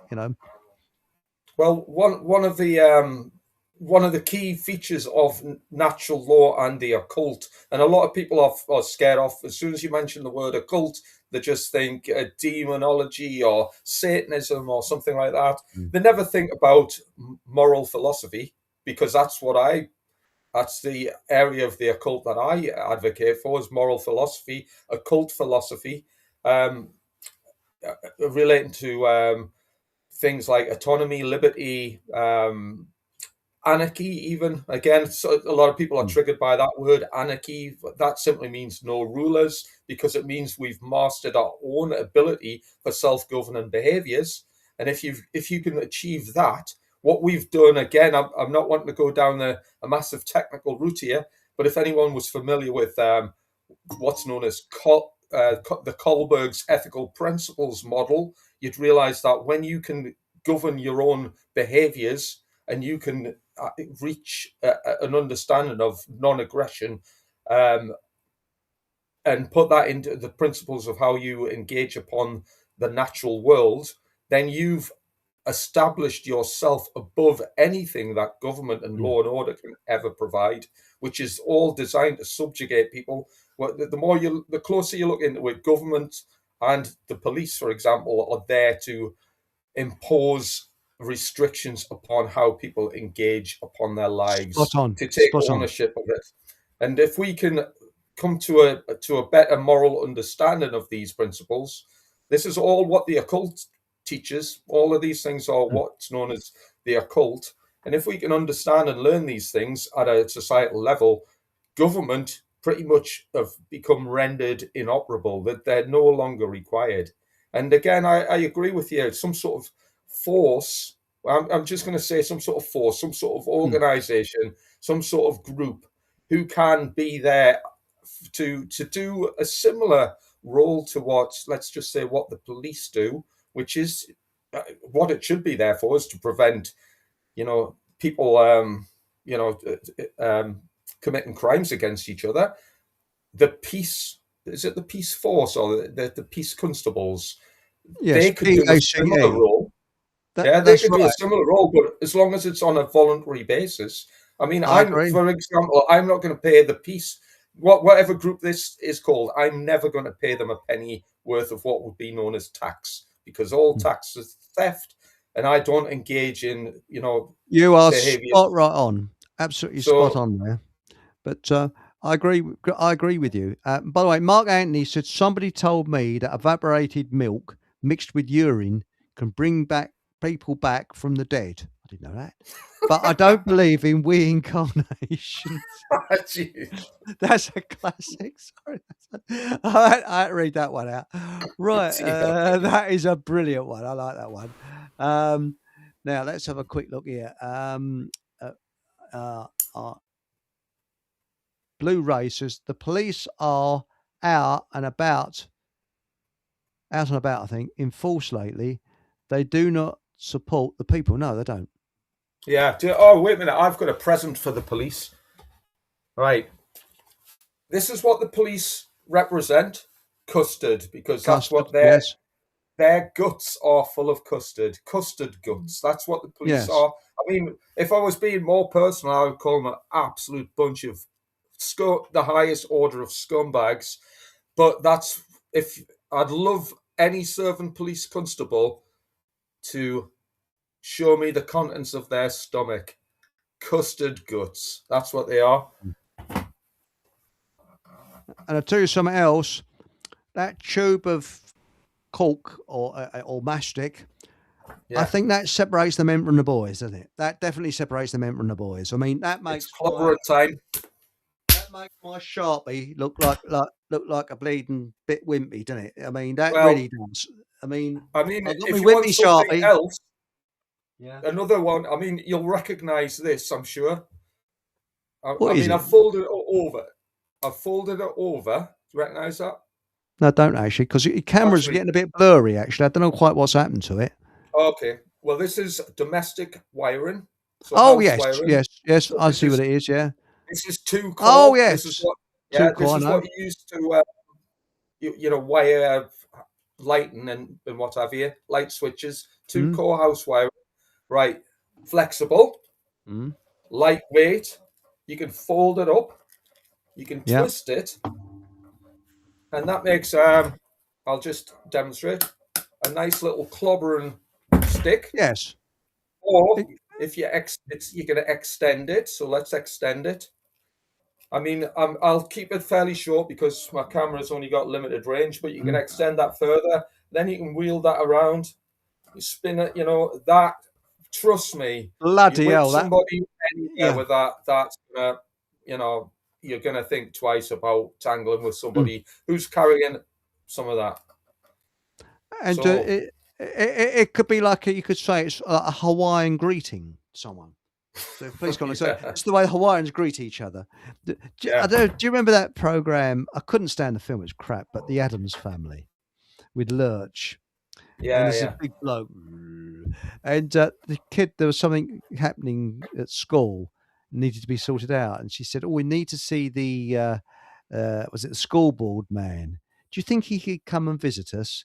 And the husband says, no. She said, well, we'll send Lurch. He's got such a nice manner with him. I'm sure he'll be able to do it. The next scene is Lurch holding this terrified bloke saying, the school board man, madam. And he's going, It's brilliant.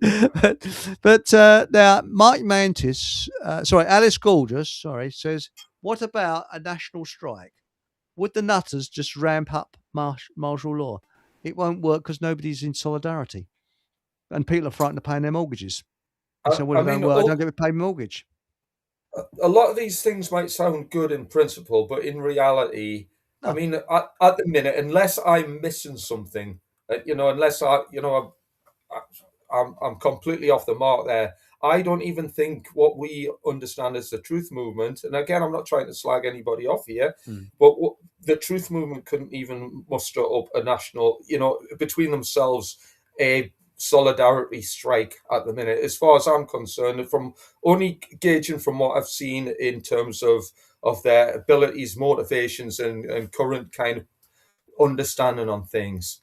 I mean, a lot of truthers I speak to, again, I'm not trying to, drag anybody down here, but a lot of truthers I speak to still don't understand the key concepts of anarchy. They still think, and again, I'm generalizing, a lot of truthers still think government is the answer and the solution.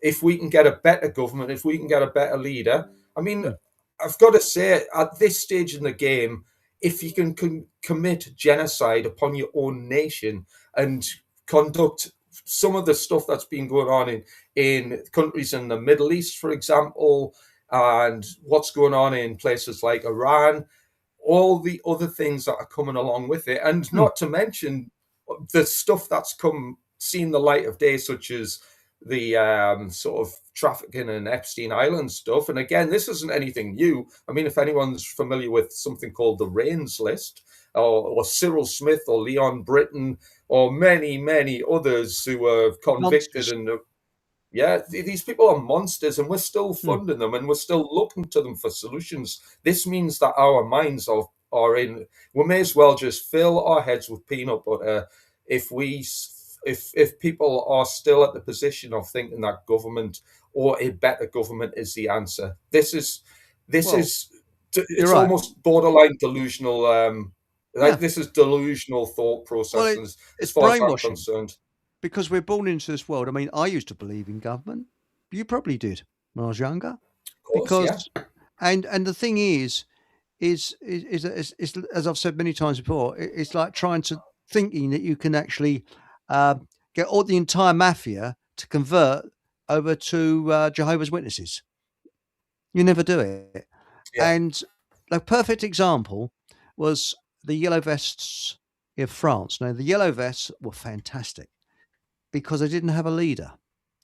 And the reason it works is because they're mainly agricultural people.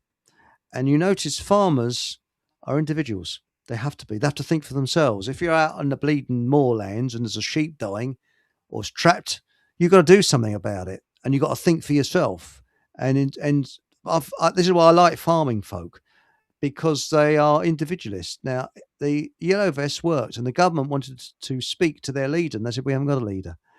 Now, this country tried to copy it. 6 people turned up. It pissed the rain, and they went to the cafe, had a cup of tea, and went home. That's it. That's the difference. Whereas if this was France, they'd be out lobbing stuff and going absolutely berserk. Now, the thing is that it's a different mentality, and I think that people are too comfortable. And I think we've got spoiled kid syndrome as well. People live in cloud cuckoo land thinking, I think we can vote.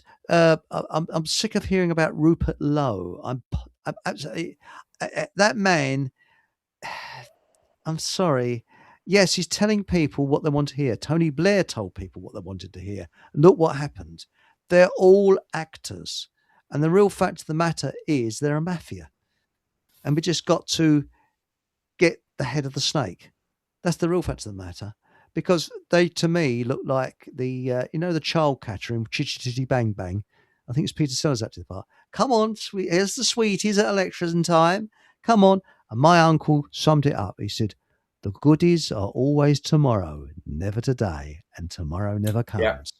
Yeah. He was spot on. That's an excellent point. Yeah, precisely. I mean, especially truthers. Truthers are what I would class as certainly a lot more spiritually gifted than the average person, in clown world, who hasn't, largely probably suspect that things aren't great or things aren't right, but probably don't look into enough detail to understand at all what's going on. Truthers, however, do know what's going on. Lots of them have got a very good understanding of what's going on, and they've got a very good understanding of, secret societies. They know about conspiracies and this, that, and the other. So it's not as if, there's a group of people who aren't in the know, who can use that information, their collective information, to better value. Now, I speak with a military hat on, so to speak. But in my military experience, I mean, I walked away from the military. I turned my back once I clearly saw what was going on in the world. And again, it took me quite a long time, and I went to several, places of conflict, etc., etc. And I'll be honest, it's hard when you're kind of wrapped up in the trappings of clown world to have a better or wider appreciation of what's going on behind the scenes and why. It's really difficult because we're distracted. I was distracted in the military. I was doing my military job. I didn't have, a lot of time to see what was going on in, how the architect of the Matrix was trying to, trap people into whatever nonsense. But once I came to that conclusion, I had to make a moral decision. And that decision was, well, guess what? I've come to the conclusion that government is wrong, because I was an anarchist when I was in the army. Even I was an anarchist because I'd realised that government was an immoral load of shite. And really, I mean, it took me probably a couple of years to realise that, Steve, you're part of the problem. If you're not doing something about it, you're part of the problem. So I turned my back on a career. I turned my back on a pension. I turned my back on friends. I mean, there's nobody in the army, my army mates, speak to me because they don't want to associate somebody who's not still trapped in clown world. But that's okay. I can handle that. You know, whoopie do. You know, I'm not going to cry over that. Good for you. And I should think Smedley Butler probably had similar to yourself. Yeah. When he wrote the book, War is a Racket. I have great admiration for yourself and also Smedley Butler and anybody that stands up against these people. And, well, the reason I'm mentioning that, Eric, is simply because it's not just people in the army, it's not just the people in the police or the government, it's people who are assisting any of these systems.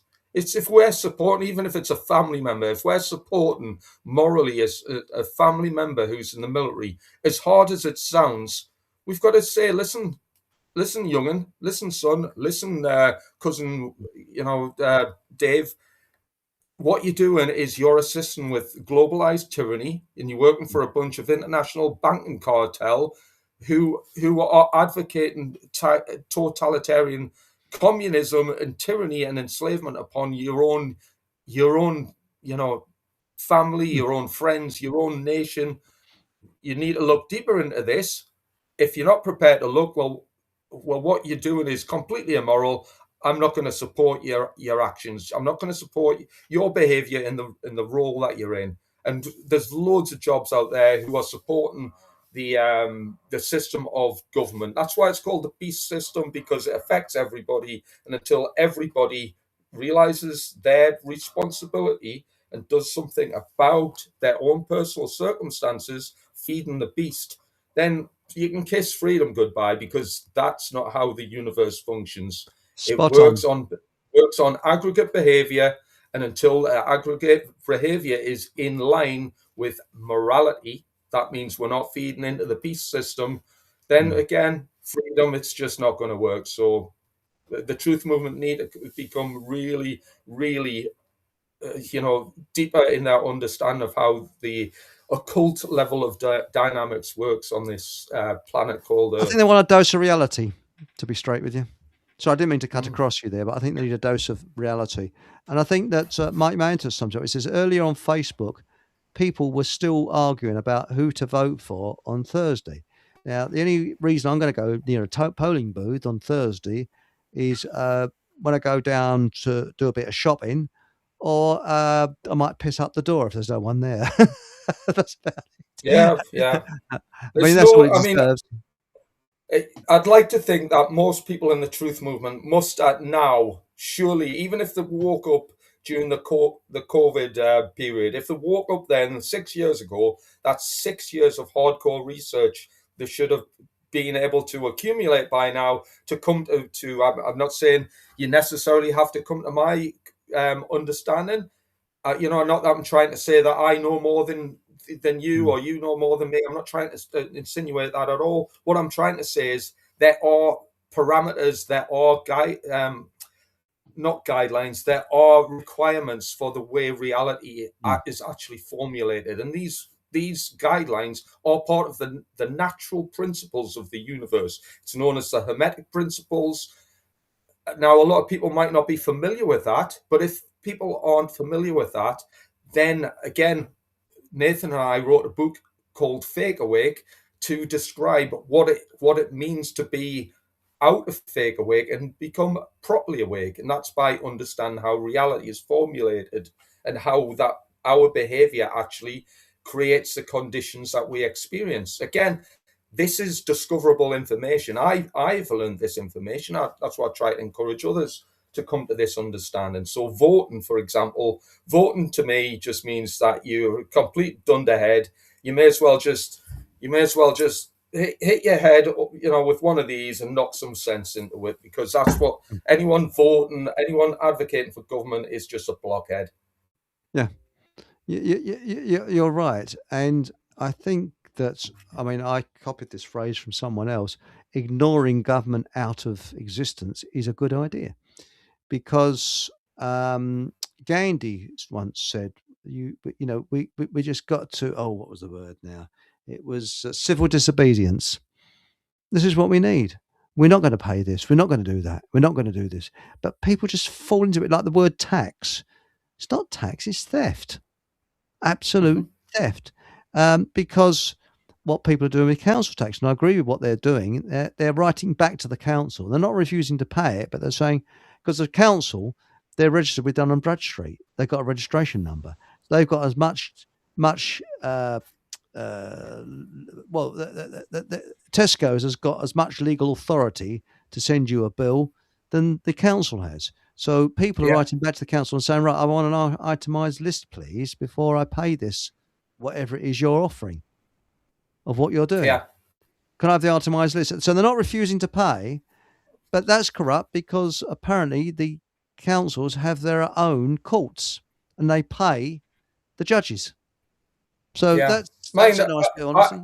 I mean, I've refused to pay. I mean, I haven't said I'm prepared to pay. I actually wrote them again recently, because I got another invitation to a kangaroo court, which I declined, because I literally wrote to them. I said, listen, the first time I wrote to you several years ago, I'll give you 28 days to actually prove your claim is lawful, and also highlight a number of issues regarding the health emergency, which the local council spent. I wanted a list of how much they spent on advertising, how much they spent on all the rest of the fakery, because I can't justify biological warfare conducted upon my friends, neighbours, family, and fellow countrymen, and actually, sleep soundly at night, knowing that I've actually funded that to take place. So if the local council want to do that, well, sorry, local council, I refuse to assist you in your endeavours, because I don't fund international terrorism. It's unlawful. International terrorism or funding terrorism is a bigger penalty to pay than getting fined for failure to pay council tax, incidentally. So again, only people can have to make their own minds up with that, but I don't fund terrorism. It's unlawful. If anyone else wants to do that, well, guess what? It's not only unlawful, it's immoral. So we'll look in the mirror and see whether that's right. That fits comfortably with yourselves. Alice Gorgeous says, Steve, I concur. Absolutely no unity. Shame on them. There isn't any unity. And Blue Ray said, this is spot on. What is exactly what we need, unity, unless we are united together, even with different views, beliefs, but ultimately we need to work together. I agree with that, but there's a little something that is quite heartening. For years in Ireland, especially Northern Ireland, it was the Catholics and the Protestants at each other's throats. That's what all the trouble that I think was stirred up by the government, but that's another thing, because Catholics and Protestants intermarried and whatever. Now, what's happening? They've got this mass immigration. It's come in, and all that trouble, sectarian trouble, seems to have gone aside because they've got a common enemy. Both sides are getting together. Yeah. And MPs are being refused to. They're going to a shop. They're being refused to be served. People are refused serving them. Yeah, sorry, mate. You're going to say. No. I mean, ultimately, just to kind of expand on what you're saying, I mean, and people talk about unity. Well, I mean, it's going to be really difficult to gain any sort of unity. And I'm going to just generalize here. Because one thing I advocate for immensely is to drop the belief. So when I say belief, that's not just the belief. Let's just say Christianity. Let's say Islam or Judaism or the cult of Scientology. We also need to drop the belief in government, because government is a religion. Cheers. It is. Science is a religion. Money is a religion. So when we are trapped in a belief system, that means what happens is we ideologically subvert our own thinking, our own rationale, our own logic and reason, and it's superseded, even if it's subconsciously and even if it's in part. It subconsciously takes away the full ability to engage the human mind. If the human mind is engaged in, and I'm going to say a lot of these beliefs are based on fantasy. And again, I can quite, because I'd be here forever, but I could quite happily, kind of, what's the word? Talk about esoteric natures embedded into religions, for example, but a lot of people with a religious mindset are not going to fully take that on board or not accept it because they'll be in a position of cognitive dissonance, and they'll simply not accept information that's maybe beyond their grasp of understanding at that point of time. But one of the problems with this is then we can't then think our way out of a problem and reach a solution effectively. And all of these barriers, all of these beliefs are going to be barriers to this unity thing. So, for example, and I'll just give a very brief example. If we are of a belief in the blue avians from the Palladian galaxy, and let's face it, some truthers are, they're going to save the day, and the chosen ones will enter into the fifth dimension. I mean, that to me is almost hysterical, but some people will kind of think that's a likely scenario, or they'll think that QAnon is rescuing children from underneath the White House, and they're launching a rescue mission, and they're going to eradicate the deep state. And again, similar things relating to, let's just say, certain figures from 2,000 years ago who were once nailed to a cross, but then they're going to just suddenly miraculously come back to life and sort the world's problems out. Some people, and again, I'm not knocking these things, but what I'm going to say is, if people we're engaged in fantasy, people believe anything. People believe a lot of these things. What they're then doing is basically they're standing themselves down from taking the correct action. What's known in the occult world as right action. Right action is a product of right emotions, and right emotions are a product of right thought. And if our thoughts aren't in tune with logic and reason, we're going to struggle big time. Well, I believe it is. I mean, I'm not religious, although, I know a lot of everyone to their own. And I mean, I've been talking about this for ages, and I'm waiting until the weather's right and the time's right, and I've got enough time. I want to do a film about Waltham Abbey. Now, I love the architecture of places like these abbeys and that, and religious buildings are old ones in Britain. I think are beautiful, especially with the buttresses and things like that. But one of the things I was going to say as I walked into Waltham Abbey and the actual abbey itself, I was going to say, for thousands of years, people have been trying to speak to an invisible man. Now, I might upset people, but the fact is, my personal belief is that when we're children, our parents think for us; they do everything for us. We don't have to worry about where the next page of food's coming from. They make a bed for us, and that's it. When we're little tots, and I actually think that people don't actually, that is embedded in their brain. And when they get older, they're still looking for a father and mother figure. And this is why they vote. This is why they believe in the invisible man in the sky. They haven't shook that sort of someone's. Now, I'm not religious, but I do believe there's an energy. What that energy is, I haven't the foggiest idea. And I don't think a bloke who walks around in a black frock with his collar back to front knows either. But the fact of the matter is again, I respect people's belief. I could be totally and utterly wrong, and that's it. But I actually think that the reason people still keep voting, they're looking for a father or mother figure. It's always old Boris. He's gonna do something. Yeah, and old this and older. No, these people are not. And that's why I think they're frightened of taking the plunge. They're like in a swimming pool and they're frightened of letting go at the side and taking the plunge and swimming. They're still there. They're holding on. And that is the biggest problem we've got, is to get over that hurdle of convincing people, yes, you can think for yourself. You can do things for yourself. I mean, I I was in Hoddesdon the other day, and there's a poor sod. I got a feeling he's ex-military. He's sitting down and he's got his cup there. He's not big or anything, and I put some money into that cup.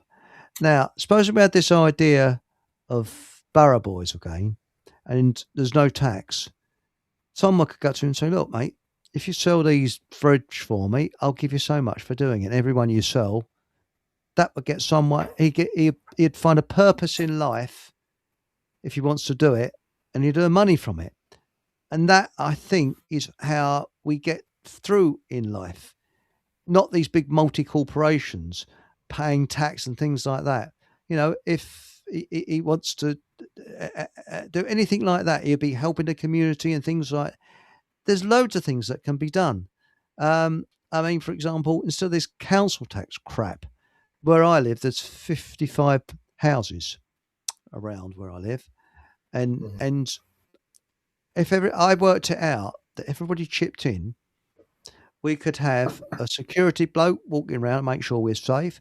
We could have someone sweeping the street and collecting the rubbish, and it would cost a quarter of what you're paying council tax. Quarter of it. And if they don't collect your rubbish, you'll be get someone that can. Yeah, I mean, if all these services, yeah, well, I mean, to add to that, if all the services that government, let's say what government and local council provide, if this was put out into tender to, the private industry, well, then we wouldn't be paying half as much money as what government are doing. Why? Because they've got the ability to basically just screw us over because they've realised that we are a pushover. And I'll be quite honest, one of the reasons why government have extended their reach massively, and when it comes to eugenics, by the way, because that's essentially the fourth and final tenet of the religion of Satanism, it's also basically the final aspect of psychological operations, psychological warfare, where it goes through a stage of subversion in order to meet that final end.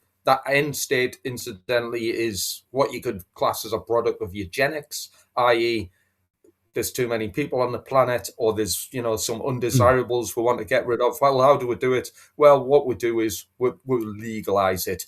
And history is full of this. I mean, if you pick any country in history, basically, any country in the world where there's been some sort of warfare, you can guarantee that part of that warfare has extended into genocide. Again, genocide is just a type of eugenics. It's a eugenics operation. It's to get rid of people. Why? And why do they use warfare? Because warfare was never against this team versus that team. Warfare, and this is me for practically 25 years plus in the military, come to this understanding. And I'd quite happily debate this with anybody. Warfare, and this is even things like World War I and World War II, it's not about nation versus nation. It's about the powers that be versus the human population. That's what war's about. It's about how to extend policy and remove rights from the human population under the smokescreen of war. And it's also part of that is about making massive money, which, I mean, a great way to make money, as we've probably realized, is conduct a health emergency, because that's just a money-making exercise, and all the wars in history are just money-making exercises. That's right. Again, I'm not the world's most experienced soldier. I haven't been at every battle, in human history. I've never even studied all the battles in human history. But you've been at the shop, yeah, well, exactly. But I've been to enough to understand the dynamics behind the forces at work here, and I'm telling you now, it's all bunk. All of them, all the operations, all the things that I've been engaged on, bunk. There's always a political agenda behind it that's often, usually massively hidden, even from the likes of, the soldiers doing the work. Probably most of them have got no idea what they're actually doing. And it's the same in Ukraine. Ukraine versus Russia, half the soldiers will not even have a clue what's going on. And I feel sorry for them because most of them are false men. Well, on both sides, they're both false men. And Alice Gorgeous says, never outsource your decisions, folks. Free thinkers rule the waves. And 100%. That's a brilliant comment, Alice. Now, Hachi, there's a bit controversial here. Jesus was not a Christian. Don't take a lot of research to work that out. When do we wake up and love thy neighbour? Anyone? Don't know. I don't really get into religious things because I don't know much about religion. I've never even read the Bible. I come from. Well, one of the greatest things from religion is just taking that. I mean, again, I don't know the passage it's from, so I'm not going to quote that. But essentially, treat others how you would like to be treated yourself. Yeah. It's known as the golden rule, and practically every religion in the history of the world will teach that as one of their underlying principles. So if there's not 10 billion, if there's 6 billion people who've got a religious composition to them, well, why aren't they doing that? It's fucking simple. That's right. Treat others as you treat. Well, that's right. I think it was Danny Kaye that said people to people are generally very nice on a one-to-one basis. And I saw This Is Your Life many years ago with, remember that Israeli singer, what was his name, Topo? If I was a rich man. He was in Fiddler on the Roof. Now, he was in the Israeli army and he got lost. He got separated from his unit or whatever. And in the desert, the temperature drops below freezing. And he was very young and he was almost freezing to death. And a Bedouin found him.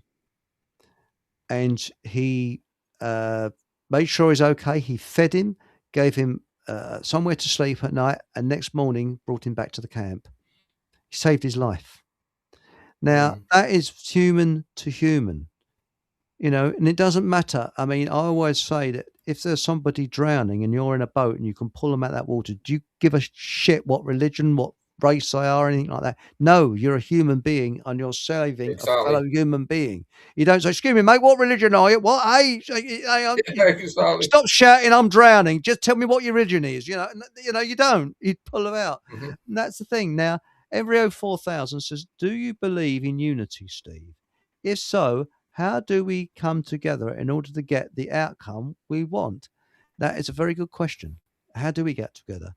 And this is a question directed at you, Steve, but I personally believe we need protection from a force that we our own people. I think we do need protection because yeah. But again, sorry, this question is aimed at you. But I was talking to Nathan Allenby earlier, and he said something that really made me think. He said, the government are easily outnumbered, but they always win. And he said, you know how they win? They divide. And he said, was it Admiral? Now, these are not my words, is what Nathan was saying. He said, Admiral Nelson, the way he won battles is there'd be a huge armada of ships and he'd cut them in half and pick on the smaller half and beat them first. So the smaller half were outnumbered. What the government do, they don't take us on en masse. They just pick one person out as an example and beat the living shit out of them. Psychologically, physically, put them in prison. And then they've got another one, take it out as an example. And everybody fears back, oh, that could happen to me. I better not do it. Happens every time. They're very good at it. This is why we need a force of people that someone's going to be arrested. No, you're not. Sod off. That's it. Sorry, mate. Well, anyway, you can say. I mean, it would be worth elaborating on that or picking that in some detail, I think, to come to a clear understanding of things there. Because government govern and they control simply because they control the mind. If the mind is awash, I mean, what they will do, I mean, to put it bluntly, they will pollute an ocean of understanding with bullshit. That's what it is. It's an ocean of understanding, and what they'll do is they'll pollute it. Why? Because they want to divide and conquer. They want order out of chaos. They want solve et coagula, break down and reform. They want it's the oldest trick in the book, divide and conquer. How do they do it? Well, essentially they use, one thing that they use is cognitive warfare, which is ongoing. It's been ongoing and perfected since 1947. Well, the end of World War II was the start date of World War III. And what did they engage upon? Cognitive warfare.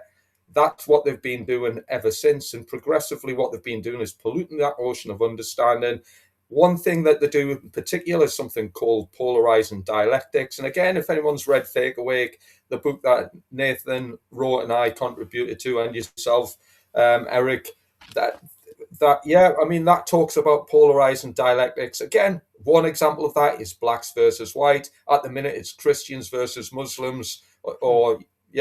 Excellent. I mean, to me, that's definitely a recommended read, even though, it's kind of, I'm not trying to just self-promote here, because there is other things I will definitely highly recommend. I'll hopefully do that before the end of the show as well, to come to better this, or to clear this ocean a little bit, to take out some of the pollutants and contamination out of this ocean of understanding. We need to get an understanding of the occult, simply because that will help render and break down a lot of this material that makes it digestible, and it'll help to make sense of the world around us.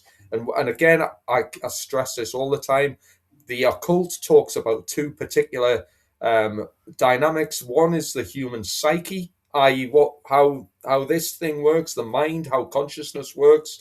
The other is the laws of nature. And if we understand both of them to a better degree, we then have the secret to gain the unity, even if it's just a unity in principle, or a better unity. Because at the minute, what we've got, and again, I'm speaking with a military hat on here, what we've got is, again, I don't want to swear, but I can't think of a better word than clusterfuck, because that's what the truth movement are in. Again, not trying to piss on anyone's parade here, because I know there's a lot of people with good intent and a lot of hard workers out there and grafters, or a lot of people with good understanding. But essentially, the truth movement as a whole is disparate. There's too many beliefs. There's too many bickerings. There's too many. I think the Palladians this. I think QAnon that. I think what's he called? Rupert Low's great. That's right. The sun is shining out of Jesus. Oh, sorry, Donald Trump, who is Jesus. Jesus Trump. That's right. You're right. It's happening all the time. And what I've found is, I think a lot of these truth movements, and I can only speak from experience that I've had, I'm not saying all, I'm sure wherever you go in the country, they're different. Hang on a moment. We're saying goodbye to Food for Thought Radio now, so we've got the fart tune coming on. Yes, and I think that a lot of them are turned into cults, because what happens is that some of them start and there's no leadership. Fantastic. People are, and there's some people who've got leadership skills, but they sit in the background. That's the best leadership, I find. But they're not saying, I'm the big I am. They are, sorry about this tune, but the fact of the matter is, once you get some arsehole step up to the plate, people become fearful of stepping out of line, and it becomes a cult. And this is what I've witnessed, and this is what happened with the sound effects, what happened with me, you see, when I saw that.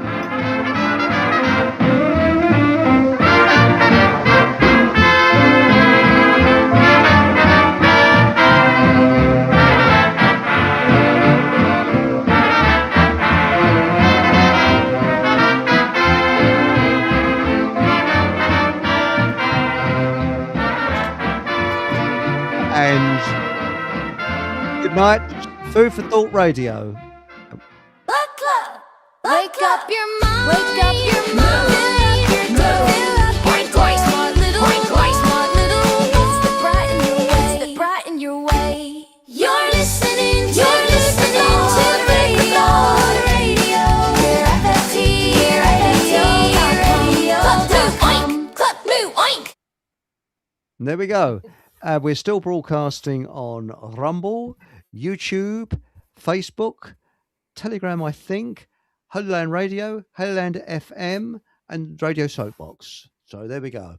And the thing is, that's what I was saying, is that, this is the trouble. Groups so easily become cults where people are frightened of the leader. So what they'll do, they'll patronize him, they'll be all round him, and then behind his back, they're saying, oh, what an arsehole. And this is the big, big problem. And,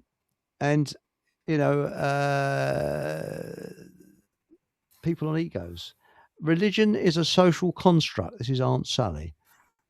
Mostly psyops. Faith, I agree with you 100% here, Aunt Sally. Faith is an entirely different thing, and it is given. Yes. Look at Dave Allen. He did his act, and he claimed that he was an atheist. And they spoke to his wife afterwards, and she said he was far from an atheist. He was a very spiritual man. And at the end of his shows, he'd say, "May your God go with you," which I think that, as I say, I think there's an energy. I don't know what that energy is, but I think it's very real. Well, I don't know what it is. I just don't know. My brain isn't capable of understanding what it is. Sorry, mate, carry on. Well, I was just going to kind of add to that. I mean, regardless of faith, regardless of the energy, or whatever your perception is, there is a fundamental truth and principle, which again is provable to anybody who knuckles down enough to pick apart the occult dynamics at play. And one of these is the fundamental principles inherent in the universe. And again, I've mentioned natural law. Well, part of natural law, and again, to a lot of people, I'll be, there may not be of a full understanding of it, so it doesn't make much sense. I can mention that word a million times, and until you actually do enough of the inquiry, the essential, what's known as the trivium process, to reach this conclusion for oneself. Again, I can show you the doorway. I can show people the doorway to it, but I can't do the work to make their brains function to understand it. That's something that has to be part of personal development. That's a personal thing that only the individual can do at their own level. But regardless of that, there is, and again, these are provable. You can anyone can prove this to themselves if they're interested. There are two fundamental principles in the universe, and this is what the secret societies, if anyone's never been in a secret society, well, I can tell you this is what the secret societies will embellish pretty much at the core values of what their understanding is. The two inherent principles to the universe, one of which is the non-aggression principle, and the other is the self-defense principle. So self-defense is this, i.e. somebody's giving you shit. Well, guess what? If they give you enough shit and they don't stop after you've warned them once, you clobber them over the head with a blunt instrument until they again, people can make their own judgment of what's appropriate and what's sensible given the circumstances of that encounter. Again, I'm not here to preach what would be the right I fully understand. You've given very good advice there, Steve. I mean, Blue Ray has said... Sorry, carry on, mate. Well, if I can finish just on that point, certainly. I mean, we have been blessed with life, and if we want to protect our life, which again is a principle in nature, it's known as the self-defense principle. If somebody's trying to do you harm, whether it's an individual or a group, even if it's psychological harm, we have got a duty of care to ourselves as individuals to safeguard the life that we were blessed with. That's called self-defense. But equally, we've got to balance that judgment out with something called non-aggression. That means we do not have a right in nature to then use or apply force, even if it's coercive force, duress, or manipulative force upon any other human being. We do not possess that right. So therefore, these two principles need to be understood, and they need to be enabled in the real world by our actions. And if we can do that, great, we've reached the 33rd degree. If we're not doing that, then we've still got some education in order to get there. But so you talk about unity, if society can engage these two principles in the right balance, government is unnecessary. And not only that, you come to realize that actually I own my own body, I own my own mind, so do you, so does everybody else. Nobody else has that right in nature. Government have taken that right away from us. Therefore, government is a wrongdoer. Government will always be immoral because they've taken away our inherent fundamental rights in nature. And until society appreciates and starts to resonate with that understanding, then unity's not going to happen. That's the only thing unity needs, is to understand the geometry of those two dynamics. And after that, everything else can work its way out naturally. Look at the Amish. Have you ever seen them moving a barn? That's absolutely unbelievable. It's on YouTube. It's like a millipede. You see this barn moving across. There's all these blokes, all absolutely fantastic. But now Blu-ray has said, attacking the truth community won't help, whilst I agree with a lot of what Steve says. I can answer that. We've got to self-analyze where you're going wrong. And for example, Henry Ford, when he made the Ford car, the early ones were shit. And he kept doing shit. But what they did, their self-criticism. They sat around in meetings. What the fuck are we going wrong? Excuse my language. And when they got to the Model T, they cracked it. They got it right. But all the models before the Model T, they were trying to figure out, how can we do this? How can we work this out? And this is what we're thinking. We're constructive criticism. What is wrong with the truth community? Why isn't it effective? Why didn't we copy the yellow vests? Why is these things? I mean, by now, we should have taken over BBC broadcasting areas and broadcast. And once we've done that, the government's blind and deaf. They can't do anything. It's communication which is keeping them there. It's propaganda that's keeping them there. So, and it doesn't have to be aggressive. Somewhere like the BBC, let the staff out, but not in. That's it. Yes, you can come out, but you can't return. That's it. And I think that this government are getting by on propaganda, media. And we have got some of the best propaganda in the world. Look at Sefton Delmar, I think it was. I got his name wrong last night. Who said after World War II that propaganda is like I can't remember. Monica said this. I'm just copying her words, I think. Propaganda is like a neatly laid English lawn, and we cannot allow the weeds of truth to come through it. That just tells you what, and this is what we've got with government. It's a neatly laid lawn. They can't allow the weeds of truth to come through it, that they are our greatest enemy. And wherever you've got least government, things seem to work far better. Much, much better. Yellow vests, the Boers. I think the Boer army were heavily outnumbered, but they kept the most technically advanced army in the world at that time pinned down for 4 years. And that was the British army. And the only way we could beat them was a slash and burn, and that is destroy their crops and destroy their homes. That's the only way we could beat them. So, and there wasn't anarchy. They were bloody tough bastards, I'll tell you that. But but because they weren't like a government force and they knew their own land, they were just outmaneuvering the British army very, very easily, So that's my 10 pence worth. I mean, without knowing a great deal about that era or that particular instance in history, I'd imagine that the people, the Boer side of the conflict had something that we need to establish, which is self-worth.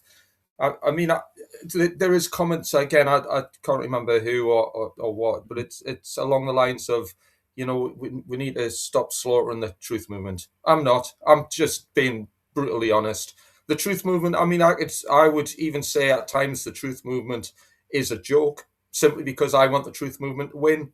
And the truth movement's never going to win if somebody like myself blows smoke up their arse and tells them, oh, good job, well done, keep doing what you're doing. Why? Because, right, you might have read that. I was telling people about that in 2019 before it even happened, long before it was even on the news. Why? Because I understood the occult, and I understood secret societies, I understood psyops, I understood the great picture that was going on in the world. People thought I was an imbecile. People thought I had mental health problems in 2019 when I was talking about this. A lot of people in the truth, and again, I'm not making any criticisms here. A lot of people in the truth movement kind of woke up during it, and they've had 6 years in order to come to an understanding.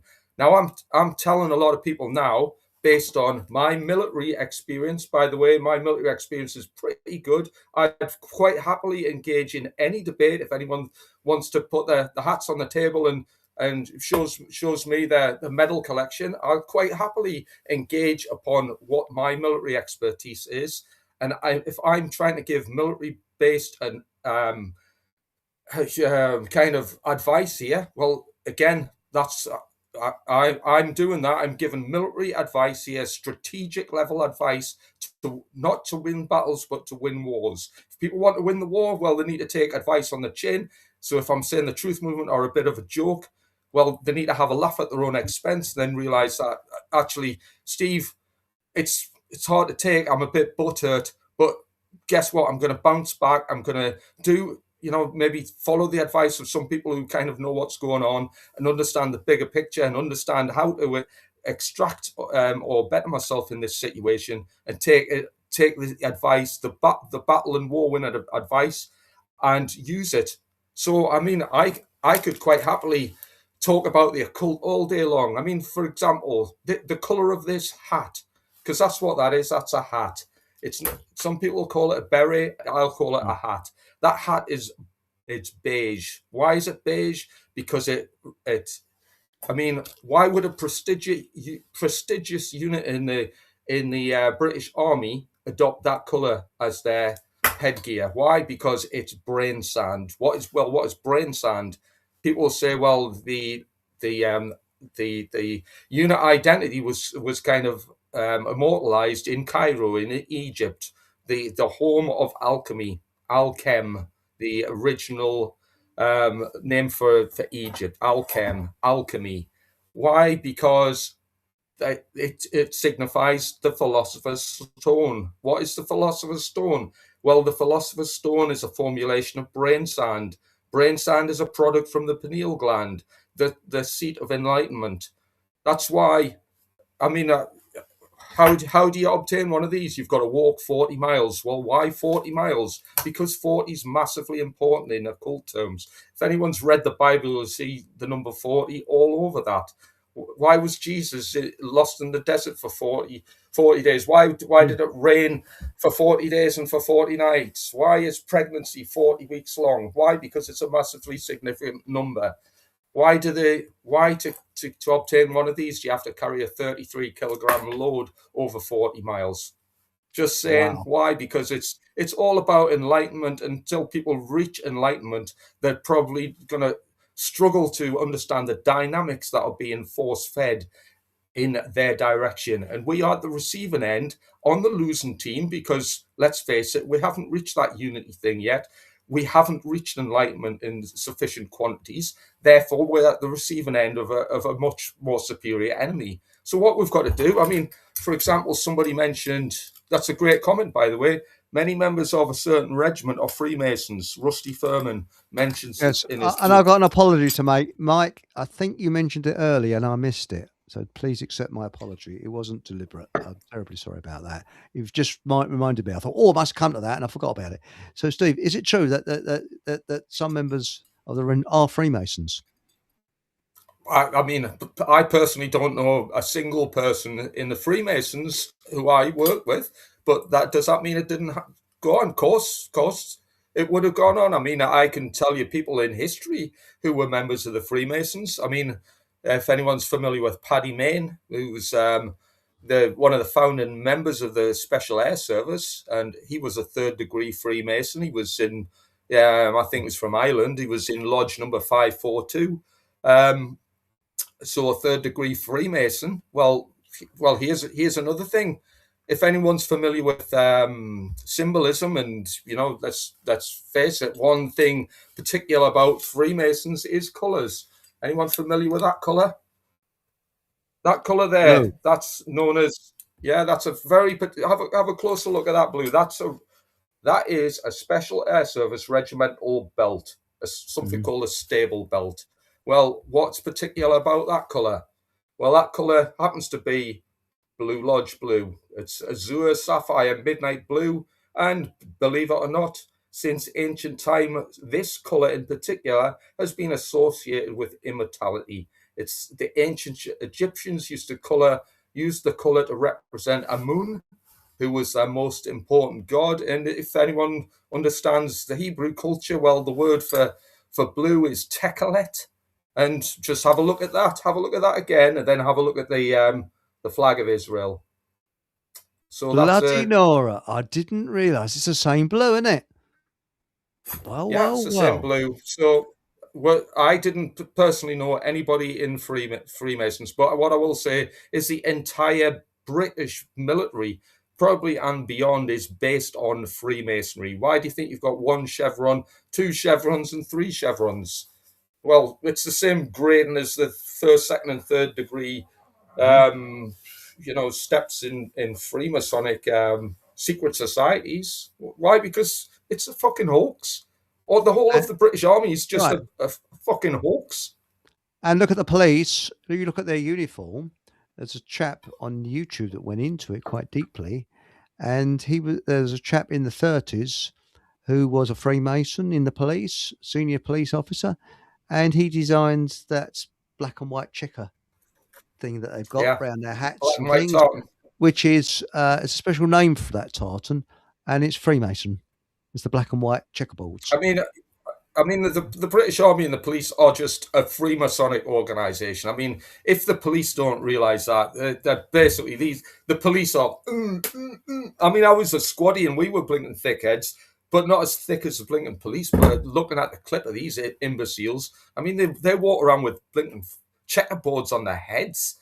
I mean, the American police have got octagonal shaped hats. I mean, if they don't understand the occult connections with Saturn and the number 8 and the octagon, if they don't understand the octagon represents the fucking cage for the mind. Sorry for my azure sapphire blue language, by the way. We're past the watershed. There's no worry. But Embryo. Have a look at that one. Sorry, let me mention that one. I'm a soldier against syringes, by the way. That's my headgear. But the one behind it, what does that mean? Well, that's the wings of Isis. And what's the thing in the middle? It's the phallic symbol. It's the Roman gladius. And I mean, the Roman Empire, the fascist sort of military power, the dominance of the Roman Empire never went away. It just reformulated into New World Order, and it's now reformulating into New World Order point 2. 2.0 rather, which is what we're facing at the minute, Agenda 2030. That's why you've got things like Operation Gladio, which was the basically the assassination teams who went around Europe doing Freemasonic murders of people who were getting in the way of their progress, and they're still doing that now. And I mean, we're paying for this. We're paying for the imbeciles in the police and the military to basically support the latest stage of human enslavement. Yeah, you're right. And it says embryo. That's Paul, by the way. Anorak. Blue is a higher colour in the world. That is why a certain country in the Middle East that we're not allowed to criticise has the same flag as the Rothschilds logo, only in blue and not red. That's right. Yeah. Yes. Now, this is one I don't understand. This is from Mike Manson. It says, I thought the SF guys were the smart ones, Steve. SF? Well, they've all been fucking poisoned. So what can I say? They're all SF. dumbos. Sorry about my blue language. They're Mm. all of them. Again, We're I'm past the not giving away. watershed. We're off of Yeah. for Thought Radio, so we're past the watershed, so we're all right. So I would just say, if any of them were smart, I would just say, well, how many of them are not vaccinated? But what's going to happen? I think that would answer a lot. The thing is that as Dave Starbuck used to say, he said, I think we got more. Was it? I think the Salvation Army has more recruits than the British Army. I think he was right there. I mean, when you look how the forces have been cut back, but I think that you're quite right about the colours and things like that. It all is significant of something. But did you find that when you were in the army? I mean, I guess you didn't do drill bashing later on. We wouldn't have done, but was that only within your initial training, the drill bashing, left, right, that type of thing. But with the British Army, this country, once upon a time, it didn't really have an army, did it, as such? Because we're an island race. So what would you need an army for? So, I mean, you don't need an army now. You only need an army now because we are basically told what to do by a bunch of blinking Satan worshipping lunatics, psychopaths who call themselves government, who believe that they own us because we are slaves in their human livestock farm, and they need an army. Why? Because one of their key motivations is financial reward and resources. So the only way they can do that is basically to force third world nations into submission. And the only way they can procure this is because there's enough dumbos in all nations on earth who lack the understanding of the occult, and they still believe that politics is their God and savior. So, I mean, just to pick up on a point again, I'm just picking up a point that mentioned politics. Again, this isn't a derogatory comment to whoever made it. I can't remember who it was or where it is, but it was something about Steve doesn't believe in politics. Yeah, you're exactly right. You're 100% right. Why? Because I don't suffer from mind control. And I'm not the brightest tool in the box or the sharpest tool in the box, but I'm not stupid enough to realize that politics is an answer. Politics is just a form of the advocation of human slavery. So if anyone wants to believe in politics, then you literally advocate for human slavery. It's as simple as that. I mean, I can quite happily prove that. If anyone's on the Occult Academy, I've proved that about 1,000 times over, and I do so on a daily basis. If you believe in politics or government, you advocate for human slavery. If you advocate for human slavery, you are immoral. Fair to say it. It's as simple as it gets. You're spot on. You're immoral. And immorality under the law of freedom, again, this is provable under the science of the occult. If you understand the science of the occult, you can prove that immorality and freedom is completely linked. So if you've got an immoral society, you've got human slavery. If you've got a moral society, you've got greater freedom. And then and what comes with that, the caveat to that is you've got greater peace. That means less people are going to get screwed over or hurt. So again, if the truth movement understand this, because let's face it, if I'm slagging the truth movement off, well, how come the truth movement how come they're not living this life? How come they're not telling everybody this? Why? Because they're not really moving in the truth. And I hate to say it, but until we start being honest with ourselves, which is the first element of the occult initiation, so all the secret societies will teach you this. Bearing in mind, I was a member of a secret society for quite a lot of years, even though they never really told us this stuff. I've come to find this stuff years afterwards. Is occult initiation is what the first rule is, to be honest with oneself. So if the truth movement aren't moving in truth, we've got to take that on the chin, and then we've got to maybe, stick a rod up our arse and do something about it. So spot on. And Alice School just said red and blue makes purple. Purple is a royal colour. The royals are parasites and inverts, or they're the result of close cousins marrying. Well, that's what that is. Like, and that's it. And really, the royals were put here. They stole everything from us. The Normans, and they enslaved us. You know, and that is something some other area. You know.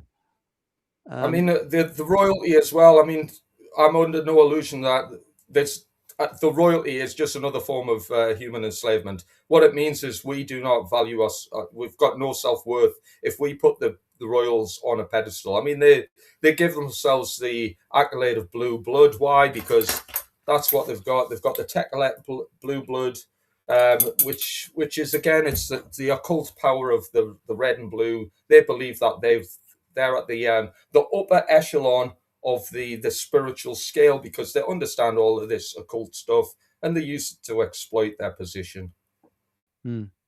Well, Bravo Johnny, rather, sorry. I'm totally opposite, he said. I believe in politics as a lottery. If you want to work for your community, you should be allowed to work for your community.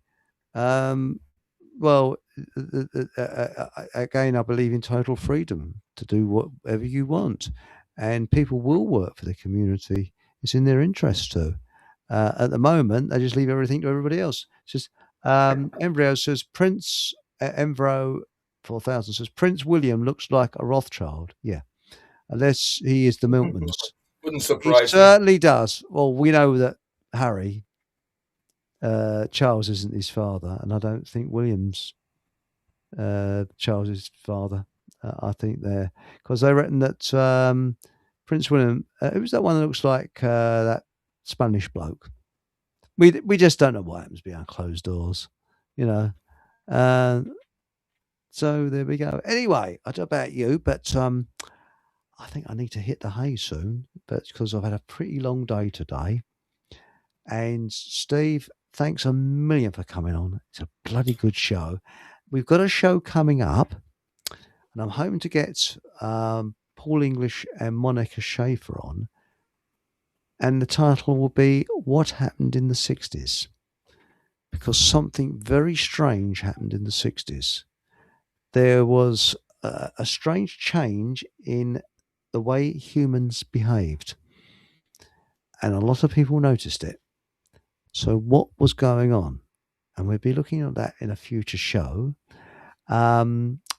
Next Sunday. Now, hang on, let's have a quick look. I've got my piece of paper here. Because I'm old school, you see.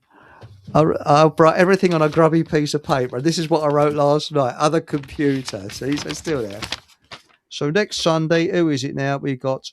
it's nobody's booked for next Sunday. But next Monday, the 11th, it's Nathan Allenby will be on. And he's got quite something to say. He actually organised a march against facial recognition cameras. And not a march, a protest. And that is quite something. And that, was it Calvin R? That stuff you can put over you. What is it? Keep you warm. Mylar, yeah. You see through it. I mean, again, without wanting to sound disrespectful, but if this is what the truth movement, again, I'm just making a blanket statement. If members of the truth community think that wearing a silver foil blanket over your heads is really going to stick it to the man and then go on a protest march, well, all right, kiss your ass goodbye. I've given... You're frozen, mate. Frozen. Stormer, how upset we are with his latest slavery program, then prepare to meet your maker, because that's what happens when you don't fight. When you don't engage the self-defense principle, and you don't pick up your decorator's cork, and you don't bludgeon some politician over the bonce with it to knock some sense into him or to tell him how pissed off you are, then prepare to lose, because... You're right. Yeah. And show you all the... You keep breaking up, mate. Then I can't hear you.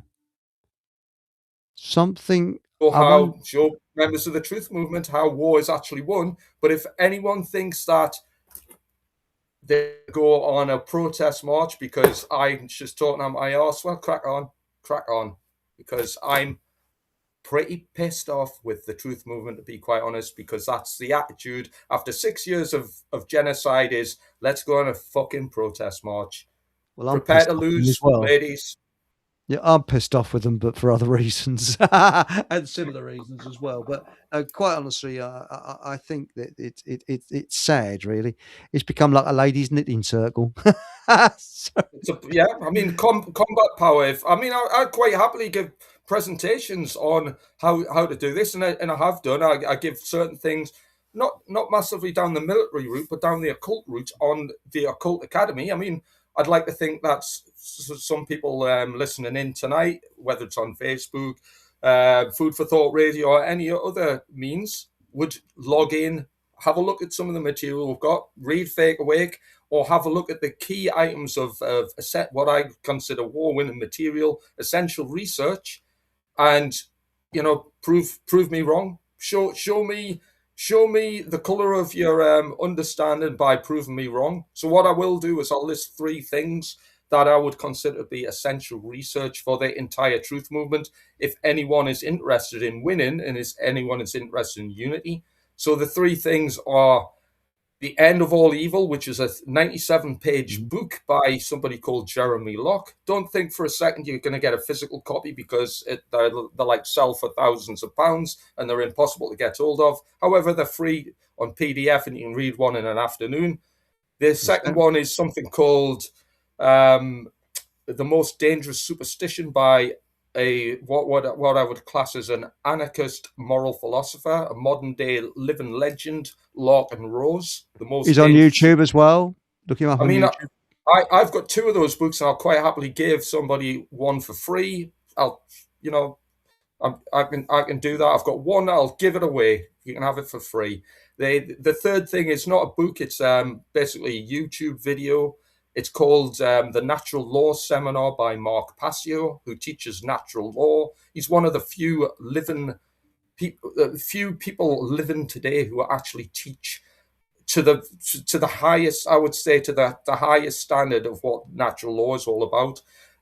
It's about 8 hours long, and that is what I would say to everyone in the truth movement. If you want a benchmark level of understanding in order to stand any chance of turning the world around for the better, is those 3 things need to be what I would class as essential research.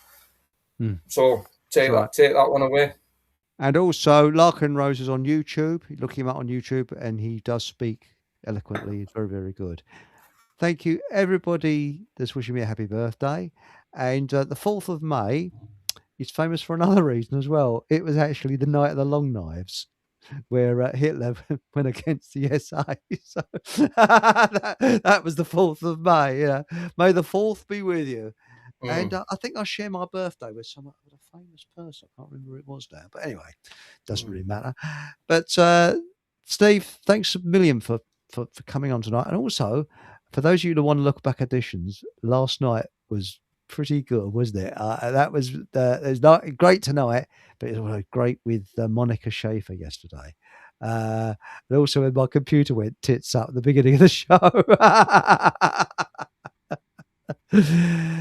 Thank you very much. Hey, welcome. Thanks for having me on again. Oh, it's brilliant. And you're coming on. When's the next time you're coming on? I've got my piece of paper here. You're coming on again. You come on anytime. So, you can come on with Nathan if you want next week. You're booked for May the 18th. All right, brilliant. And that will be a Monday. Oh, and also on a Friday special on the 22nd, because the last week Friday of every month we do a Friday special. We haven't done it for a long time. Yeah, that's right. It was Nathan's idea, and I said, "Oh, great, coming on next Friday." Oh, I'm busy. All right, yeah. Anyway, thanks a million for coming on, and I'll be on Paul English's show this Thursday, 8 o'clock on Rumble, Paul English Live. Next Sunday, we don't know who's going to be on. We don't know. And next Monday is Nathan Allenby, and then Steve's on the week after that. Thanks a million, mate. You're always welcome on. Hey, thank you. Thank you, everybody in chat, and thank you, everybody, for the birthday greetings. And whatever happens, first of all, please subscribe, shove the old thumbs up, way like that. And whatever happens, have a bloody good laugh, and good night.